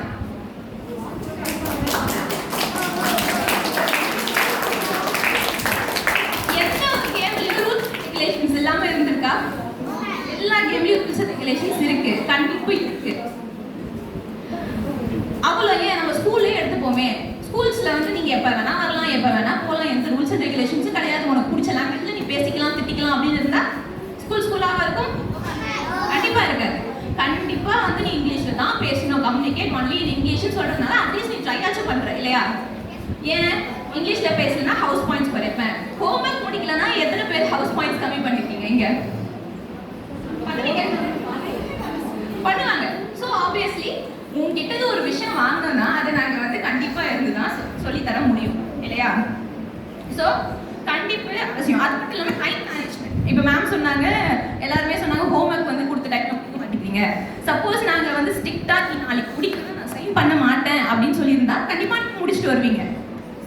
அது முன்னாடி நாளே அன்பா சொல்லாமல் கண்டிப்பாக ஃபர்ஸ்ட் நாளே நீ நாளைக்கு முடிச்சுட்டு வரலையா நான் உன்னை வெளியில் நிற்க வச்சிடுவேன்.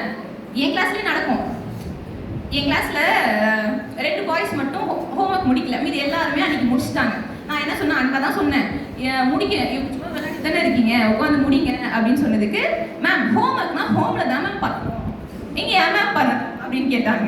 நான் சொன்னேன், இவ்வளோ வாய் பேசுறீங்கல்ல, நாளைக்கு மட்டும் நீங்க முடிச்சுட்டு வராமல் இருந்தீங்கன்னா நான் வந்து உன்னை உள்ளே விட மாட்டேன், நீ வெளியில நின்று ஹோம்ஒர்க் பண்ணிட்டு தான் உள்ள வரணும் அப்படின்னு சொன்னது. அடுத்த நாள் என்னைக்குமே முடிக்காத அன்னைக்கு காப்பி அடிச்சுட்டு முடிச்சுட்டு வந்துட்டாங்க இல்லையா?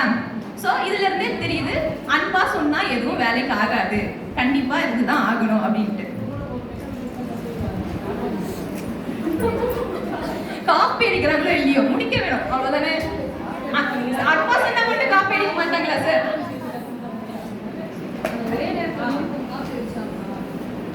அன்பா சொன்னாலும் சரி, புரியாதவங்க காப்பி தான் அடிக்க போறாங்க இல்லையா? கண்டிப்பா சொல்லலாம் காப்பி அடிச்சிருக்க மாட்டாங்களா சார்?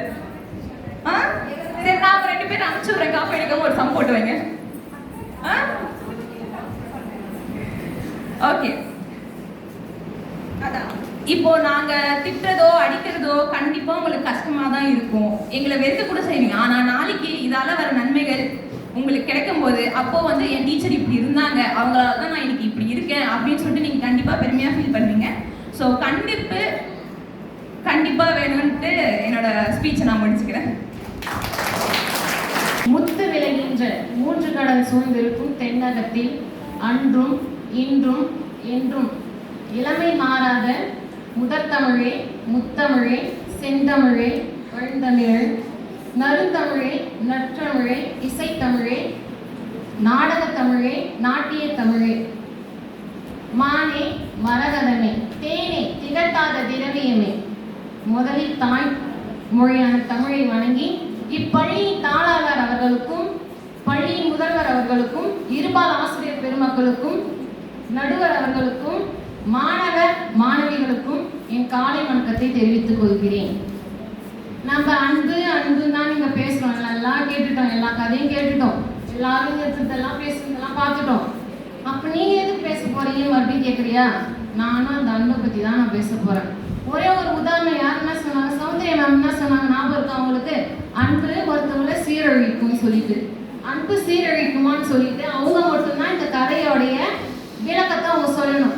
ஒரு பள்ளியில தினந்தோறுமே ஒரு பள்ளியில வகுப்பறைக்கு தாமதமா வரக்கூடிய ஒரு பெண், யாரு? வகுப்பறைக்கு தாமதமா வரக்கூடிய ஒரு பெண், தினந்தோறுமே அது நடந்துட்டு இருக்கு. சௌந்தர்யா மேம் அந்த கிளாஸ் வெளியே நின்றுட்டு இருக்காங்க. என்ன தினைக்குமே நீ லேட்டா வர அப்படின்னு சொல்லிட்டு அவங்க கேட்குறாங்க. கேட்கும்பொழுது அந்த பொண்ணிடம் வந்து அந்த மாதிரி ஒரு வார்த்தை எந்த வார்த்தையும் கேட்டதா நான் கேட்கல. அவங்க என்ன, நீ லேட்டா வந்திருக்கியா அந்த பனிஷ்மெண்ட், ஏன்னா அவங்க தான் கண்டிப்பில் இருக்காங்களே, இந்த அடி வாங்கி நீ போய் உள்ள உட்காரு. சரி, மறுநாள் அதே மாதிரி நடக்குது. தொடர்ந்து ஒரு வாரமா அந்த மாதிரியே நடந்துட்டு இருக்கு. சரி, 7வது நாள் அந்த பொண்ணு வழக்கத்துக்கு மாறா 1 மணி நேரத்துக்கு மேலேயே ஆயிடுச்சு. அவங்க வகுப்பறைக்கு உள்ள போறாங்க. அதே சௌந்தர்யா மேம் தான் ஃபர்ஸ்ட் அவர் உள்ள இருக்காங்க, வெளியே வராங்க. அந்த பொண்ணை எதுவுமே கேட்கல. அந்த பொண்ணு வந்து கையை நீட்டிட்டு நிற்கிறாங்க. என்கிட்ட நீங்கள் எதுவுமே கேட்க போகிறது கிடையாது, நீங்கள் பனிஷ்மெண்ட் பண்ணிக்கிங்கன்னு சொல்கிறீங்க. அந்த பொண்ணு சொல்கிறாங்க. அப்போ சௌந்தர்யா மேம் என்ன செஞ்சுருக்கணும்? அவங்க ஏன் லேட்டாக வந்தேன்னு போது அவங்கள கேட்டுருக்கணும். கண்டிப்பாக மட்டுமே அவங்க அந்த பெண்ணிடம் இருந்தா அந்த பெண்ணு ஏன் லேட்டாக வந்தாங்கன்னு சொல்லிட்டு காரணம் உங்களுக்கு தெரியாமல் நீங்கள் பனிஷ்மெண்ட் பண்ணலாமா? அந்த பெண் வந்து அப்பா கிடையாது, அம்மா மட்டும்தான். அம்மா கூலி வேலைக்கு போகிறவங்க. சரியா? நான் உதாரணத்துக்கு தான் சொன்னேன், கிளாஸில் இருக்கிறவங்களுக்கு சொல்லலை. அந்த பொண்ணிடம் சொல்கிறாங்க. அது அடுத்தது கை நீட்டுறாங்களே, சரி இப்பயாவது கேட்டு தெரிஞ்சுக்கலாம் அப்படின்னும் போது தான் அந்த பெண்ணு சொல்கிறாங்க, எனக்கு அப்பா கிடையாது, நான் மட்டும்தான் அந்த வீட்டில். நான் என்ன செய்யணும்? காலையில் எழுந்து வீட்டு வேலையெல்லாம் செஞ்சுட்டு எனக்கு கீழே இருக்கிற 2 தங்கச்சிங்களுக்கும் பணிவிடை செஞ்சுட்டு தான் நான் வரேன். அது மட்டும் இல்லாமல் என்னால் பள்ளி செலவுக்கு உதவி நான் என்ன செய்கிறேன்? ஒரு வேலையை செஞ்சு தான் நான் அந்த பள்ளிக்கே வரேன் அப்படின்னு இருக்கும் பொழுது நீங்கள் கண்டிப்பாக அந்த பொண்ணை நீங்கள் திருத்தணும்னு நினைக்கிறீங்களா? மாற்றிட முடியுமா? அந்த பொண்ணை பூர்த்தி செய்ய முடியுமா? அப்ப அன்பு சீரழிக்குமா? கண்டிப்பா ஒருத்தவங்களை நீங்க அடிக்க என்ன ஆகும்னா அது ரணமா மாறி என்ன ஆகும்? ஒரு வடுவாக மாறிடும். அடிக்கிறது மட்டும் இல்ல சார், வார்த்தையால கண்டிக்கிறதும் இருக்கு. நீங்க ஏன் கண்டிப்பா அடிக்கிறது நீங்க ஃபிக்ஸ் பண்ணிட்டீங்க மைண்ட்ல, எல்லாம் வழி இருக்கும் அவங்க அடிக்கிறது தான் அப்படின்ட்டு. அன்பு எப்படி நீங்க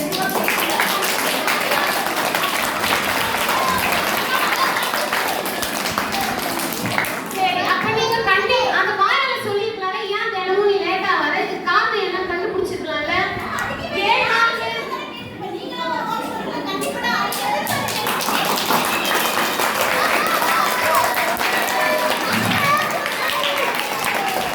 சரி, அப்ப கண்டிப்புனா அவங்க என்ன திட்டுறது மட்டும்தான். அப்ப கிளாஸ்ல உங்க கையில எதுக்கு கைத்தடி ஒண்ணு இருக்கு? நான் வகுப்பறைக்கு உள்ள போகும்போதெல்லாம் உங்க கையில ஒரு கைத்தடி இருக்கு. எதுக்கு இருக்கு?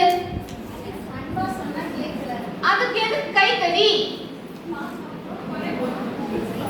அப்ப கண்டிப்புன்றது நீங்க அடிப்பால தானே நீங்க நினைக்கிறீங்க. ஏன் அதை நினைக்கிறீங்க? அவன் மறுபடியும் கட்டுவான். அப்ப நீங்க ஒண்ணு செய்றீங்க, அவங்க மறுபடியும் பின்னாடி செய்வாங்க. அப்ப நீங்க அன்பை விதைச்சீங்கன்னா பின்னாடி அது அன்பா தான் மாறும். இன்னொரு கதை உங்ககிட்ட சொல்றேன், இதுக்கு தான் சரி சொல்லியாச்சு. மகாபாரதம் எல்லாரும் பார்த்துருக்கீங்களா? சரி, மகாபாரதத்துல ஏகலைவன் சொல்ற ஒரு மாணவன், அவர் ஒரு மாணவன் தான். துரோணாச்சாரியார் என்ன செய்வாங்கன்னா 2 அரசர்கள் குடும்பத்தில் இருக்கக்கூடிய மாணவர்களுக்கு என்ன செஞ்சு செய்வாருன்னா வில்வத்தை கத்து தந்துட்டு இருப்பாரு. அப்ப என்ன செய்வாரு? அந்த ஏகலைவன் என்ன செய்வாரு? இந்த வில்வித்தை வந்து தூரத்துல இருந்து பார்த்துக்கிட்டே அவரோட துரோணாச்சாரியோட சிலையை வச்சுட்டு தான் அவர் என்ன செய்வாரு? அந்த கலையை வந்து குருவா எடுத்துக்கிட்டு செஞ்சிருப்பாரு. இது ஒரு நாள் வந்து யாருன்னா அர்ஜுனன் பார்த்துடுறான். யாரு வந்து ஏகலைவன் வந்து ஐயா சொல்றத பார்த்துட்டாருன்னு சொல்லிட்டு போயிட்டு அர்ஜுனன் கிட்ட சொல்றான். அர்ஜுனன் போயிட்டு மாஸ்டர் அவங்க கிட்ட சொல்றாங்க. அவர் போயிட்டு என்ன செய்யறாரு? ஏகலைவன் யாரு அப்படின்னு தெரிஞ்சுக்கிறதுக்காக பின்தொடர்ந்து போறாரு. உள்ள போகும்போது அங்க குகைக்குள்ள என்ன இருக்குன்னா துரோணாச்சாரியார் வந்து ஒரு உருவமா அங்க இருக்கு. உருவமா இருக்கு. ஆசிரியர் வந்து அவங்க எந்த இடத்துல வச்சிருக்காங்க? எந்த இடத்துல வச்சிருக்காங்க? ஒரு உயர்த்தி ஒரு நேர்ல பார்க்கலாம் கூட, அவங்க கிட்ட இருந்து கத்துக்கிட்டலாம் கூட என்ன செய்யறாங்க? அந்த சிலையை வச்சுட்டு குரு இவரு தான் நம்மளுக்கு சொல்லிட்டு செய்யறாங்க. அந்த குரு உள்ள வந்ததுமே என்ன செய்யறாரு? அன்பை காட்டியிருக்கலாம்ல, அன்பை காட்டல அவரு. நீ இவ்வளவு நாள் என்னை பார்த்து நீ கத்துட்டு இருந்ததுக்கு ஒரு தட்சணை எனக்கு கொடு. தட்சணையை என்ன கேட்பாங்க? கட்ட விரல கேட்பாரு. கட்ட விரல் இல்லாம அவனால அம்பு எழுத முடியுமா? அப்ப அந்த குரு என்ன செய்யறாரு? தண்டன்ற பேர்ல, கண்டிப்பு என்ற பேர்ல அந்த மாணவனுடைய வாழ்க்கையை என்ன செய்யறாரு?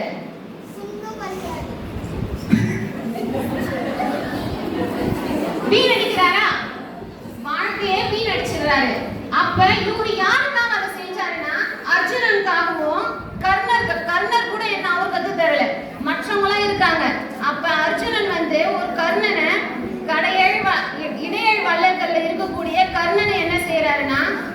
அர்ஜுனன் போயிட்டு விழுக்கிறாரு. அப்ப நீ ஏகலைவன்ற ஒருத்தவனை உருவாக்கி இருந்தனா ஒரு அன்பால திருத்தி நீ இது மேல கத்துக்காத அப்படின்னு நீங்க சொல்லியிருக்கலாம். உங்க கண்டிப்பு மூலம் என்ன ஆயிருக்காங்க ஒரு மாணவனுடைய வாழ்க்கை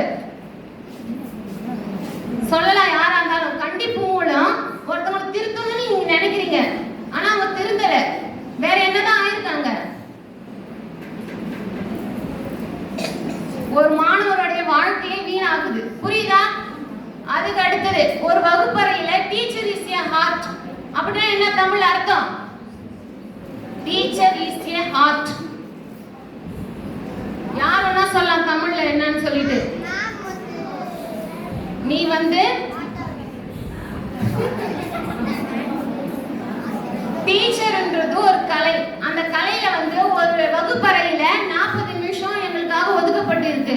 அந்த 40 நிமிஷத்துல நான் உங்களை பாக்குறேன், நீங்க எங்களை பாக்குறீங்க. அப்படி இருக்கும்போது கண்டிப்பா மட்டுமே நான் உனக்கு சொல்லி தரும்பொழுது ஒரு குவளைய கவிழ்த்து போட்டு நான் தண்ணி ஊத்துற நிலைமை தான் எனக்கு. அங்க ஒரு குவளையை கவிழ்த்து போட்டு தண்ணி ஊத்துனா என்ன ஆகும்? ஒரு டம்ளர் இருக்குப்பா, அந்த டம்ளர் இப்படி போட்டுட்டு தண்ணி ஊத்துனா என்ன ஆகும்? அதேதான் இவங்க சொல்லி தரதுல இருக்கும். என்னன்னா கண்டிப்புல ஒரு ஸ்டெடியாரு பக்கத்துல பேசாத, நீ அதை செய்யாத இதை செய்யாத, அவனை ஃப்ரீயா இருக்க விடுங்க. ஒரு கோலை நேரம் நிமித்தும் போது பாருங்க, அன்பால சொல்லி பாருங்க, பசங்க திருந்துவாங்க. நீங்க அதை விட்டுட்டு குவளைய நீங்க பேசுறதே யாரும் கேட்க மாட்டாங்க.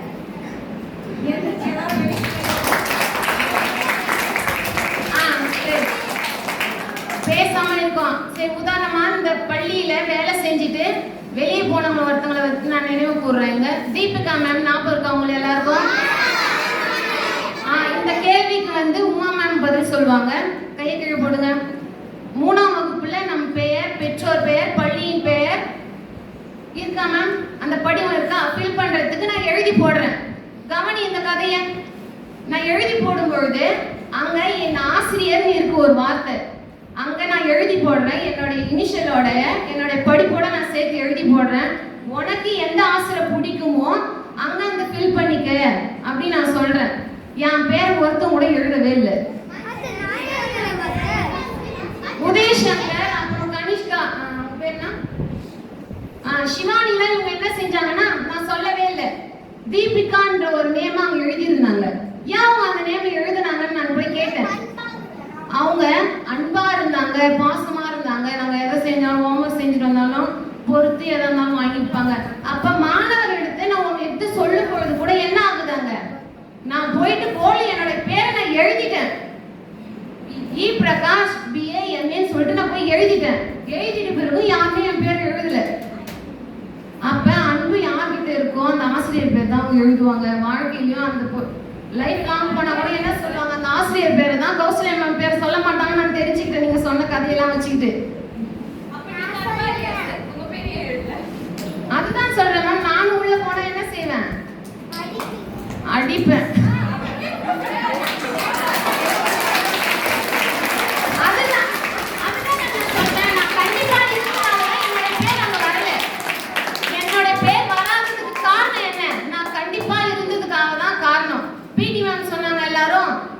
வரத பார்த்துட்டா உள்ள சாப்பிட்டு இருக்கிற சாப்பாடு கீழே கிடக்கிற சாப்பாடு எடுத்து சாப்பிட்டுக்குள்ள சாப்பாடுக்குள்ள போடுறான். எது பயம்? எது கண்டிப்பு? சொல்லுங்க. சாப்பிட்டுட்டு இருக்க மேம் வராங்கன்னு கீழே சிந்தின சாப்பாடு சாப்பிட்டுக்கு இருக்க சாப்பாடு உள்ள போடுற. நான் சொல்றேன் மேம், அந்த பயத்தால என்ன செய்யணும்னு தெரியல உங்களுக்கு. நம்ம கப்புல போடுறோமா இல்ல நம்மளுடைய ஸ்கூல் பேக்குள்ள போடுறோமா தெரியாத அளவுக்கு அவங்க போட்டுறான். அப்ப கண்டிப்புன்றது ஒரு மாணவர் என்ன செய்யுது, ஒரு பயமுறுத்த செய்யுது. அந்த பயம் என்ன ஆகுதுன்னு நாளடைவுல இதெல்லாம் நம்ம செஞ்சா தப்பாயிடுமோன்னு சொல்லிட்டு என்ன ஆகுதுன்னா மாணவருக்குள்ள ஒரு தயக்கம் ஏற்படுது. அந்த தயக்கத்தை போகணும்னா ஆசிரியர்கிட்ட ஒன்னே ஒன்று கேட்டுக்கிறது என்னன்னா, அன்பை காட்டுங்க, அன்பை விதைங்க. தனுஷ் சொல்லியிருப்பாருல்ல, என்ன சொல்லியிருப்பாங்க, நீங்க அன்பை கொடுங்க, அவங்க திருப்பி அன்பையே கொடுப்பாங்க. அவங்க விருப்பம் கொடுக்குறாங்களா, நீங்க மறுபடியும் அன்பையே கொடுங்க அப்படின்னு சொல்லியிருப்பாரா? சொல்லினாரா இல்ல? சொன்னாரு. அதுக்கு அடுத்தது ஃபினிஷிங். எந்த நேரமும் நிற்க போகும் இதயத்தின் மீது எந்த நேரமும் நிற்க போகும் இதயத்தின் மீது இத்தனை கண்டிப்பா? அன்பை எறியுங்கள், மேலும் சில காலம் துடித்துக் கொள்ளட்டும். நன்றி, வணக்கம்.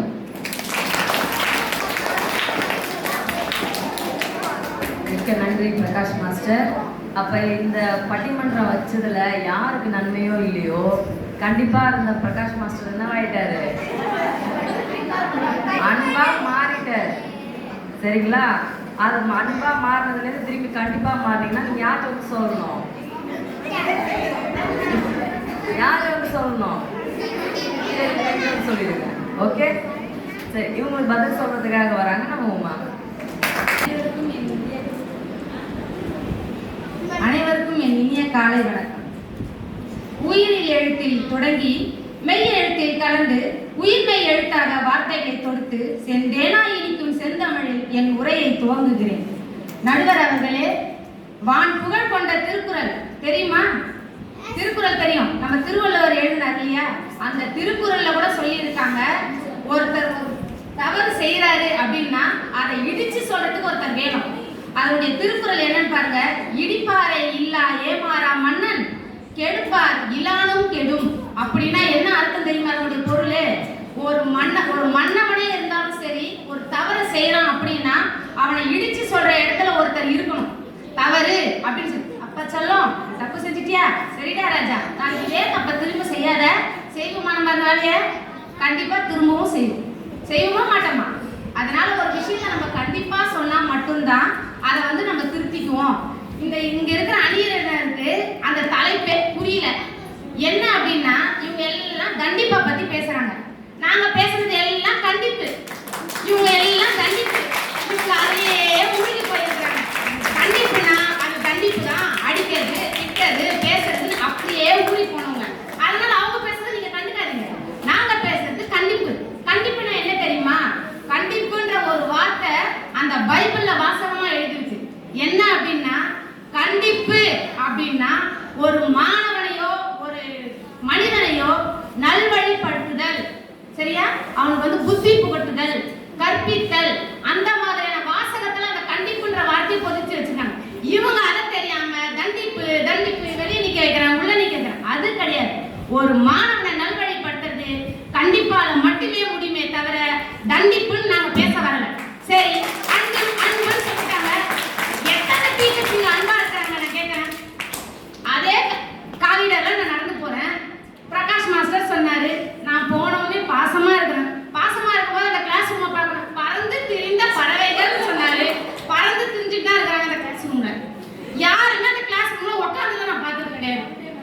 ஆமா, அதனால அவங்க கண்டிப்பா எங்க சவுத் மேம் கிளாஸ்ல நான் பார்த்திருக்கேன். கண்டிப்பா வச்சிருக்காங்க. நம்ம இவங்க கிரேசி மேம் சொன்னாங்க, டெக்னாலஜினால வந்து அவங்க ரொம்ப முன்னேறிட்டாங்க, அறிவாளி ஆயிட்டாங்க. எப்படி அறிவாளி ஆயிட்டாங்க? 2 வருஷம் பார்த்தோமா? கொரோனா டைம்ல செல்லம் மேம் பாட்டு உட்காந்து கத்துறாங்கடா, நீ கொஞ்சம் உட்காந்து படிடா. அப்படியே படிச்ச நீ என்ன பண்ணுவ? பின்னாடி அவங்களை ஃபியூஸ் பண்ணிட்டு உனக்கு என்னென்ன தோணுதோ செஞ்ச. அம்மா அந்த இடத்துல அன்பா தானே இருந்தாங்க. நீ நல்லா படிக்க வேண்டியது தானே? ஏன்ப்பா அப்படியே அந்த 2 வருஷம் ஏதாவது தெரிஞ்சுதா நமக்கு? ஏன் நம்ம ஸ்கூலுக்கு வந்தோம்? படிக்க. ஏன் ஸ்கூல்ல படிக்கிறேன்னா, கண்டிப்புன்ற ஒரு விஷயம் நம்ம ஸ்கூல்ல மட்டும்தான் கிடைக்கும். புரியுதா? இந்த நம்மளுடைய உலகம் எங்க ஸ்டார்ட் ஆகுதுன்னா, அப்பா அம்மாவை தாண்டி 3வது உலகம் நம்மளுடைய பள்ளி தான். புரியுதா? அந்த பள்ளியில வரும்பொழுது மட்டும்தான் அந்த கண்டிப்புன்ற வார்த்தை வரும். நீ எப்ப இந்த கண்டிப்பை நீ உனக்கு ஏத்துக்காத நீ போறியோ, நீ அடுத்த சமுதாயம் போற இல்லையா, அந்த சமுதாயத்துல தண்டிப்பை நீ கண்டிப்பா அனுபவிப்ப.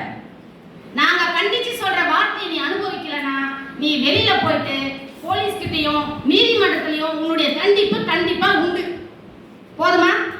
எப்படி வரும் உங்க இது?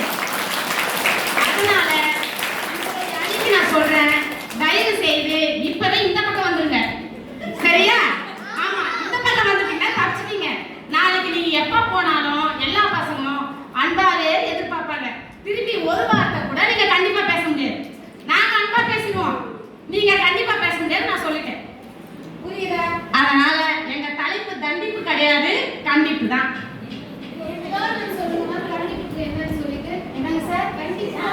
கண்டிப்புக்கு தான் நான் சொல்லிட்டேனே. கண்டிப்புனா ஒரு மனிதனை நல்வழிப்படுத்துறது,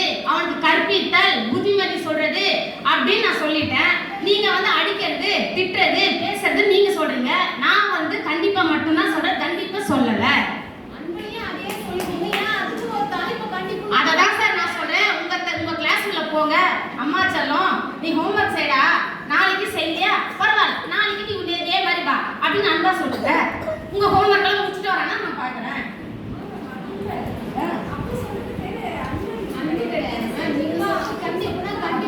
நீங்க அந்த மாதிரி செய்வீங்களான்னு நான் செக் பண்றேன். ஆமா. அடுத்து கனியை மட்டுமே கொடுங்க, கனி மட்டுமே கொடுங்க அப்படின்னு சொன்னாங்க. தினமும் மாம்பழம் சாப்பிடுங்க, என்ன ஆகுதுன்னு பார்ப்போம். ஏமா தினம் ஆமா சார் சீசன்லயே அந்த தினமும் அந்த சீசன்லயே அந்த மாம்பழத்தையே சாப்பிட்டுனே இருங்க. 3 மாசம் கிடைக்கும் அந்த மாம்பழம். தினமும் மாம்பழம் சாப்பிடுங்க. என்ன ஆகும்? எதுவுமே அளவுக்கு மீறினால் அமிர்தமும் நெஞ்சு. புரியுதா? அந்த அன்பையே கூட நம்ம அதை பக்குவமா எந்த நேரத்துல கொடுக்கணும், எப்படி கொடுக்கணும்னு பார்த்து கொடுக்கலன்னா அந்த பழமே வந்து என்ன ஆகிடும், ஒரு நாள் நமக்கு பாய்சன் ஆகிடும். சரி உங்க குழந்தைங்க என்ன பண்றாங்க, எனக்கு செல்லு கொடுங்கம்மா, அம்மா செல்லு கொடுமா நான் பாக்குறேன். சரிடா சொல்ல பாசமா வச்சு இந்த வச்சு அவன் அன்ப நான் பாக்குறேன். எத்தனை அம்மாங்க வந்து வேணாடா அப்பு செல்லுலாம் பார்த்தா கண்ணு கெட்டு போயிடா அப்படின்னு சொல்றவங்க எத்தனை பேர் அம்மா இருக்கிறாங்க நீங்க சொல்லுங்க. நடுவர் அவர்களே ஒண்ணே ஒன்று மட்டும் சொல்லிக்கிறேன். தலைப்புக்காக மட்டும் இதை தேர்ந்தெடுக்க கூடாது. நம்மளுடைய உள் மனசுல இருந்து சொல்லணும். உண்மையாவே சொல்லுங்க. நான் மொபைல் போனை என் புள்ளகிட்ட நான் பாசமா கொடுத்தேன், அவன் நல்லபடியா வச்சுக்கான், அம்மா சொன்னவங்கன்னு சொன்னாங்களா, இல்ல கண்டிப்பா டேய் எடுக்கக்கூடாதுன்னு சொன்னோன்னு எடுக்காம இருந்தாங்களா? நீங்க சொல்லுங்க. அவங்க நடுவர் அவருக்கு தெரிஞ்சிருக்கும் இவ்வளவு சீக்கிரம் அன்பாவா எல்லாருமே வந்து சும்மா போலியா நடிக்கிறாங்க. இது எதுவுமே உண்மை இல்லை.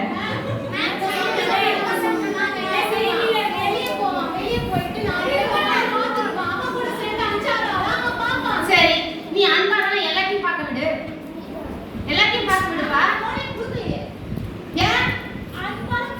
ஏன் கொடுக்கல? அதுல ஏதோ ஒரு தப்பான விஷயம் இருக்கு, அதை கண்டிப்பா கொடுக்க கூடாதுன்னு அந்த கண்டிப்பு உங்க மனசுல வந்ததுனால நீங்க கொடுக்கல. நீ அன்பாதான் கொடுத்து விடுப்பா. சரி நீங்க நிறைய பேர்கிட்ட கேளுங்க. ரோட்டு கடையில வேலை செய்யற அந்த கஷ்டப்படுற அப்பா அம்மா கிட்ட போய் கேளுங்க, நீங்க ஏன் ரோட்டு கடையில நின்று இன்னைக்கு வேலை செய்யறீங்கன்னு கேளுங்க. அந்த ஒருத்தவங்க கிட்ட நீங்க அந்த கேள்வியை கேட்டீங்கன்னா இன்னைக்கு கண்டிப்பா அவங்க என்ன சொல்லுவாங்க, என்னுடைய அப்பா எனக்கு அன்னைக்கு திட்டினாரு, எங்க அம்மா என்ன அன்னைக்கு திட்டினாங்க, அன்னைக்கெல்லாம் நான் கேட்கல, என்னை திட்டி சொல்லியிருந்தா நான் ஒரு விஷயத்த நான் தெரிஞ்சிருப்பேன்.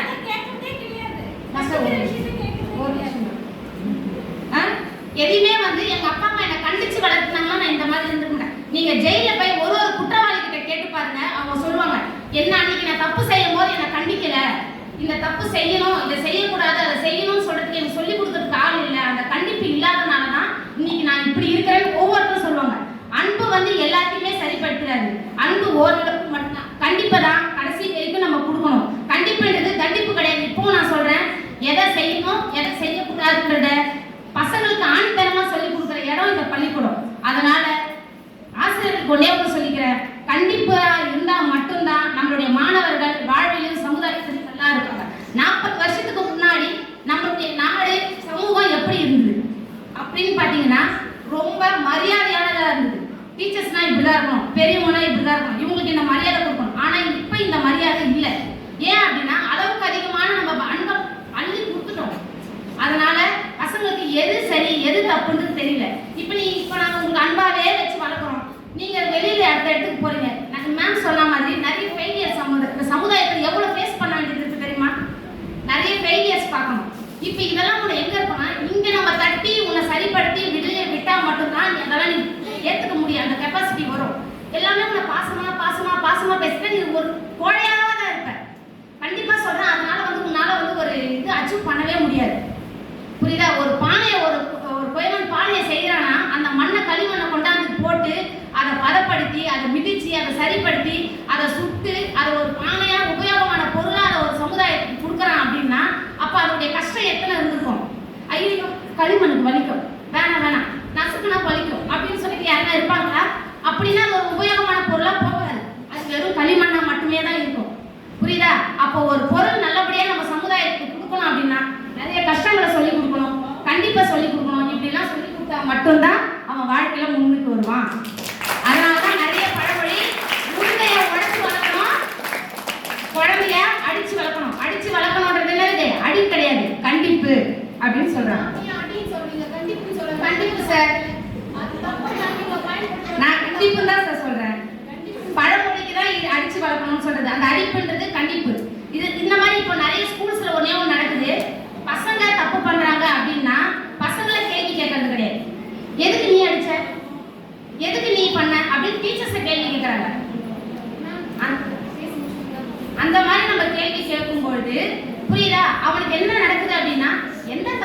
செஞ்சாலும் நம்மளை ஏத்துக்கிறாங்க, தப்பு கிடையாது, பரவாயில்ல, நமக்கு ஒன்றும் சொல்லலை அப்படின்னு சொல்றாங்க. அப்போ அந்த இடத்துல வந்து யார் சஃபர் ஆகுறாங்க அப்படின்றதுல டீச்சர்ஸ் தான். புரியுதா? அப்போ நம்மளுடைய தவறு என்ன அப்படின்றது அந்த இடத்துல வந்து என்ன பண்ணணும், அவங்களுக்கு சுட்டி காட்டி அவங்களை கண்டிப்போட வளர்த்தா மட்டும்தான் மாணவர்கள் வந்து நல்ல நிலைமைக்கு வருவாங்க. ஒன்னே ஒன்று மட்டும் சொல்லிக்கிறேன் ஸ்டூடெண்ட்ஸ், உங்களுக்கு முதுமை அப்படின்றது என்ன அப்படின்னு பார்த்தீங்கன்னா, முதுமை என்பது எழுத தெரிந்த பேனா, அதில் மை இருக்காது. இளமை என்பது மை நிறைந்த பேனா, அது எழுத தெரியாது. அதனால நாங்கள் கொடுக்குற அந்த கண்டிப்பை உங்களுடைய மையா எடுத்துக்கிட்டு உங்கள் தலையெழுத்தை நீங்கள் நல்லபடியாக எழுதுறதும் இல்லை பாசமாக கொடுத்து நீங்கள் உங்களோட தலையெழுத்தை மாற்றி எழுதிக்கிறதும் உங்கள் கையில் தான் இருக்குது. அதனால நடுவர் அவர்கள் உங்களுக்கு ஒன்னே ஒன்று மட்டும் நான் சொல்லிக்கிறேன். பூர்ணி மேம் சொல்லிட்டாங்க மாமேதைன்னு சொல்லிட்டு, அதெல்லாம் தயவுசெய்து நம்பி என்ன நீங்கள் எதுவும் இதுவாயிடாதீங்க. பாருங்க, என்னது கருணையா இருந்த கர்ணனையும் அம்பு விட்டு கொண்டுட்டாங்க, அகிம்சையா இருந்த காந்தியும் சுட்டு கொண்டுட்டாங்க. சரியா? எவ்வளவுதான் இருந்தாலும் காமராஜரை என்ன பண்ணிட்டாங்க, அவங்களுடைய ஆட்சியை தோக்கடிச்சிட்டாங்க. அதனால அன்பு அன்பு அன்புன்னு சொல்லி அங்க போயிட்டு கடைசியில நீங்க மாட்டிக்காதீங்க. எல்லாருடைய தீர்ப்பையும் எங்களுக்கே கொடுங்க. தெரிந்தது அனைத்தும் தெளிவாக சொன்னேன், புரிந்தது அனைத்தும் புரியும்படி சொன்னேன். வாய்ப்பையும் தீர்ப்பையும் எங்களுக்கே அளிக்குமாறு தாழ்வன்புடன் கேட்டு விடைபெறுகிறேன். நன்றி, வணக்கம். அதாவது இது வந்து பட்டிமன்றம், சரியா? இது வந்து இங்க இருக்கிறதெல்லாம் அங்க பறக்கிற மன்றம் கிடையாது. என்னன்னா இப்ப பட்டிமன்றம் எதுக்கு அப்படின்னு ஃபர்ஸ்ட் பார்க்கும்போது, பசங்களுக்கு தமிழோட உச்சரிப்பும் பசங்களுக்கு தமிழ் மேல இருக்கிற விஷயத்த நம்ம சொல்றதுக்கு தான் நம்ம பட்டிமன்றம் செய்யறோம். இப்போ ரெண்டு தரப்பினர்களும் பேசுனதுல இவங்களுக்குன்னு ஒரு சில விஷயம் பிடிச்சிருக்கும். மேம் பேசுனதில் அந்த தமிழோட உச்சரிப்பு, அவங்களதில் அந்த வேகம், சாரோடதில் அந்த அன்பான அந்த சொல்கிறது, அவங்க மேம் சொல்கிற இந்த எழுதுகின் உன எடுத்துக்காட்டு, பழமொழி, இதெல்லாம் பசங்களுக்கு தெரிஞ்சிருக்கும். இந்த பட்டிமன்றம் இதோட முடிஞ்சிருச்சு. நீங்கள் ரெண்டு பேருமே எப்படி இருக்கணும் அப்படின்னா இது முடிஞ்சிருச்சு, அவ்வளோதான். இப்போ இந்த பட்டிமன்றத்துக்குள்ள நான் ஒன்று உங்ககிட்ட தெளிவாக சொல்கிறேன். என்னன்னா, இப்போ எல்லாருமே ஒரு ஸ்டோரி சொன்னாங்க, கரெக்டாக? எல்லாருமே ஒரு ஸ்டோரி சொன்னாங்க. உங்களுக்கு நான் ஒரே ஒரு சின்ன விஷயம் சொல்கிறேன். உங்கள் எல்லாருக்குமே ஜாக்கி சான் தெரியும், கரெக்டாக? நல்லாவே தெரியும். அவரோட வாழ்க்கை வரலாறு எத்தனை பேருக்கு தெரியும்? இப்போ வரைக்கும் இருக்கிற வாழ்க்கை வரலாறு எத்தனை பேருக்கு தெரியும்? ரொம்பவே கம்மி. தலைவர் வந்து ரொம்ப கஷ்டப்பட்டு தான் வந்தார். பயங்கரமாக நீங்கள் வந்து, அதாவது நம்ம பட்டிமன்றத்தோட தலைப்பு கண்டிப்பு, ஆனால் அவர் தண்டிப்பு தான் நிறையா பட்டு வந்தார். சரிங்களா? பாசமும் இருந்தது, எல்லாமே இருந்துச்சு. ஆனால் அவரே ஒரு ரீசெண்டான இன்டர்வியூவில் என்ன சொன்னார் அப்படின்னா, அந்த காலத்தில் நாங்கள் நல்லா வளர்ந்தோம், நல்லா பண்ணோம், நல்லா செஞ்சோம். ஆனால் இப்போ என்னோட பையனை நான் வந்து என்ன பண்ண முடியல, சரியாக வளர்க்க முடியல. புரியுதுங்களா? ஏன் ஏன் சொல்ல முடியுமா? காலங்கள் வேறு. நம்ம பட்டிமன்றத்தோட தலைப்பு என்ன?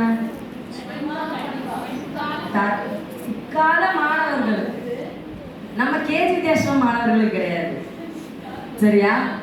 நம்மளோட தலைப்பு என்னது?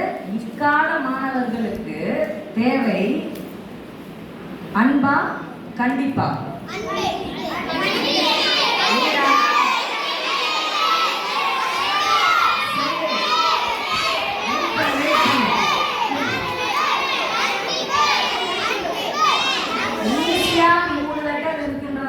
அன்பு அன்புன்னு சொன்னா முடியாது. கஷ்டமா இருக்குன்றதுனால 4 எழுத்தா இருக்குன்ட்டு கண்டிப்பா இது பண்ணாலும் முடியாது. புரியுதா? ரெண்டுமே ஒரு தராசு மாதிரி. உன்னோட அன்புல, உன்னோட பண்புல அன்பு இருக்கணும், படிப்புல கண்டிப்பு இருக்கணும். ஏன்னா நாம பிறந்திருக்கிறது ஒரே ஒரு வாழ்க்கை, இன்னொரு வாழ்க்கை இருக்குன்னு தெரியுமா? பட்டம் சொல்லுவான் 7 ஜென்மம் இருக்குன்ட்டு. இந்த வாழ்க்கையில தான் ஒன்று எனக்கு தெரியும், என்ன உனக்கு தெரியும். உனக்கு மாஸ்டரை தெரியும், மேம் தெரியும், இங்கே இருக்கிறவங்க எல்லாருமே தெரியும். புரியுதா? நீ தப்பான வழியில் போகக்கூடாதுன்றதுக்காக தான் ஒரு விஷயத்தையும் நாங்கள் சொல்கிறோம். அதனால் உங்களோட பண்பில் அன்பை விதைக்கிறதுக்கு இவங்க ரெடி, உன்னோட படிப்பில் கண்டிப்பை விதைக்கிறதுக்கு யார் ரெடி? இவங்க ரெடி. புரியுதா? ஒரு விஷயத்த நம்ம ரெண்டு பக்கம் பார்க்கணும். இந்த பட்டிமன்றத்தோட தலைப்பு ஒரு காயின் மாதிரி தான். காயினுக்கு வந்து பூவா தலையான்னு போட்டு நம்ம டாஸ் முடிவு பண்றது மாதிரி இல்லை. காயினுக்கு உண்டான மதிப்பு எதுல இருக்கு? ரெண்டு பக்கமுமே இருக்கு. அதே மாதிரியே இந்த பட்டிமன்றத்தோட வெற்றி எதுல தான் இருக்கு? ரெண்டு பக்கமுமே இருக்கு. ஒன்றுத்துக்கு பூ இருக்கிறதுனால தான் காசு வாங்குறேன், தலை இருக்கிறதுனால தான் காசு வாங்குறேன். பூ அந்த காயின் இருக்கு, ஓகேவா? காயின்னு வச்சிருக்கிற ஒரு சைடு நீ அந்த காயின் சொன்னா கூட காயின் மதிப்பு இருக்குது. ஒரு நோட் எடுத்துக்கோ, 500 ரூபாய் நோட் வச்சுக்கோ, ஒரு பக்கம் ஃபுல்லாக கிரிக்கிட்ட, ஓகேவா? ஒரு சைடு ஃபுல்லாக பேனா வச்சு கிரிக்கிட்ட, கொண்டு போயிட்டு கொடுத்தனா வாங்குவாங்களா? வாங்குவாங்களான்னு கேட்க, வாங்க மாட்டாங்க இல்லையா? அந்த மாதிரி தான் உங்களுக்கு கன்ஃபார்மாக தேவை என்னது? அன்பும் கண்டிப்பும் தேவை. மேடம் தெளிவாக சொன்ன மாதிரி தண்டிப்பு கிடையாது. அதாவது உன்னை அடிக்கிறதோ போகிறதோ அப்படிலாம் கிடையாது. இந்த காலத்தில் உனக்கு ரொம்ப சிம்பிளாக சொல்லணும் அப்படின்னா, நீ எத்தனை பேர் யூடியூப் பார்க்குற, எத்தனை பேர் இன்ஸ்டா வச்சிருக்க? இன்ஸ்டால அக்கௌண்ட் இருக்கிறவங்க கை தூக்கு. சத்தியம் அதெல்லாம் எங்களுக்கு தெரியவே தெரியாதுடா. இப்ப ஒரு சின்ன குழந்தை முதற்கொண்டு என்ன வச்சிருக்கிறா? யூடியூப்ல அக்கௌண்ட் வச்சிருக்கா, இன்ஸ்டால அக்கௌண்ட் வச்சிருக்கா. ஆழியா எத்தனை பேருக்கு தெரியும்? ஆழியா எத்தனை பேருக்கு தெரியும்? பாத்தியா? அந்த சேனல் ஆழியா தானே? தெரியுது இல்லையா? எனக்குலாம் டென்ஷன் ஆகும் வீட்டில் வைக்கும் போது. தெரியாதுங்களா? தெரியாதுங்களா? ஆழியா அந்த சேனலுக்கு ஓனரு, அவ பயங்கரமா சம்பாதிக்கிறா, ஓகேவா? ஒரு விஷயத்தை நம்ம பார்க்கும்போது இந்த டெக்னாலஜிகளால 2 டைப்பும் இருக்குது. அதே மாதிரியே வேலரன் நிக்கிட்டா எத்தனை பேருக்கு தெரியும்? ரோமா டயானா எத்தனை பேருக்கு தெரியும்? சின்ன குழந்தைங்களோட பெரிய பசங்க தான் கை தூக்குறீங்க. ஓகே சரி, டெக்னாலஜியில் இப்போ என்ன இருக்கு அப்படின்னா, இந்த டெக்னாலஜிக்கு நம்மளுக்கு தேவை ஒரு 60% கண்டிப்பு. நம்மளோட நான் பட்டிமன்றத்தோட இது வந்து முடிச்சுட்டேன். நம்ம தராசு மாதிரி 2 பக்கமுமே நம்மளுக்கு வேணும் அப்படின்ட்டு. ஆனால் இந்த காலத்தில் டெக்னாலஜி வைஸ் பார்க்கும்போது மாணவர்களான உங்களுக்கு ரொம்ப ரொம்ப தேவைப்படுறது என்னன்னா, கண்டிப்புடன் இருக்கிற கண்காணிப்பு.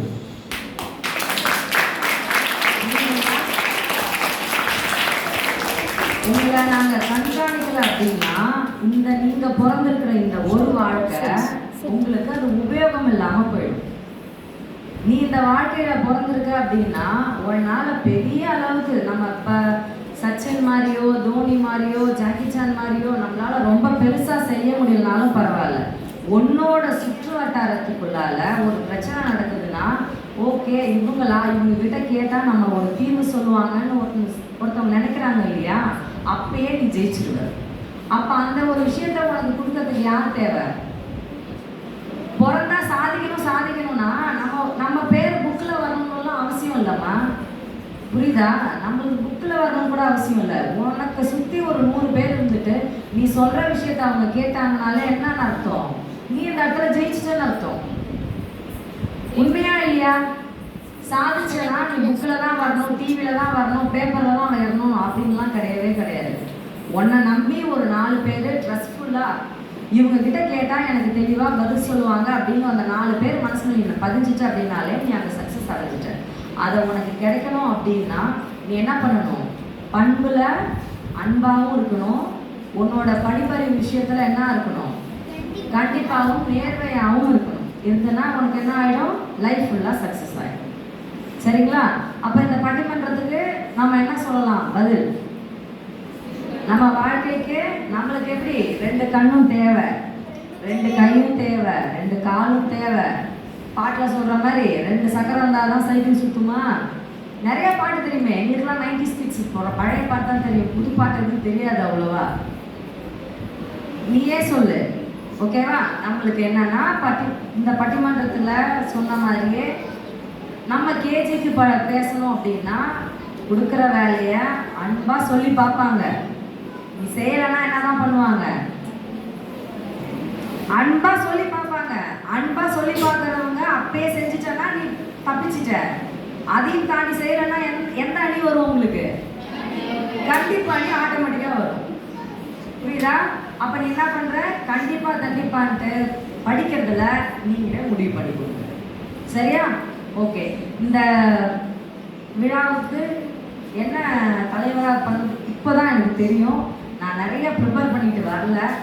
பட் இருந்தாலும் இது வந்து எனக்கு ரொம்பவே பிடிச்சிருந்துச்சு. காலேஜ் டைம் எனக்கு ஞாபகப்படுத்துறதுக்கு ரொம்ப நன்றி.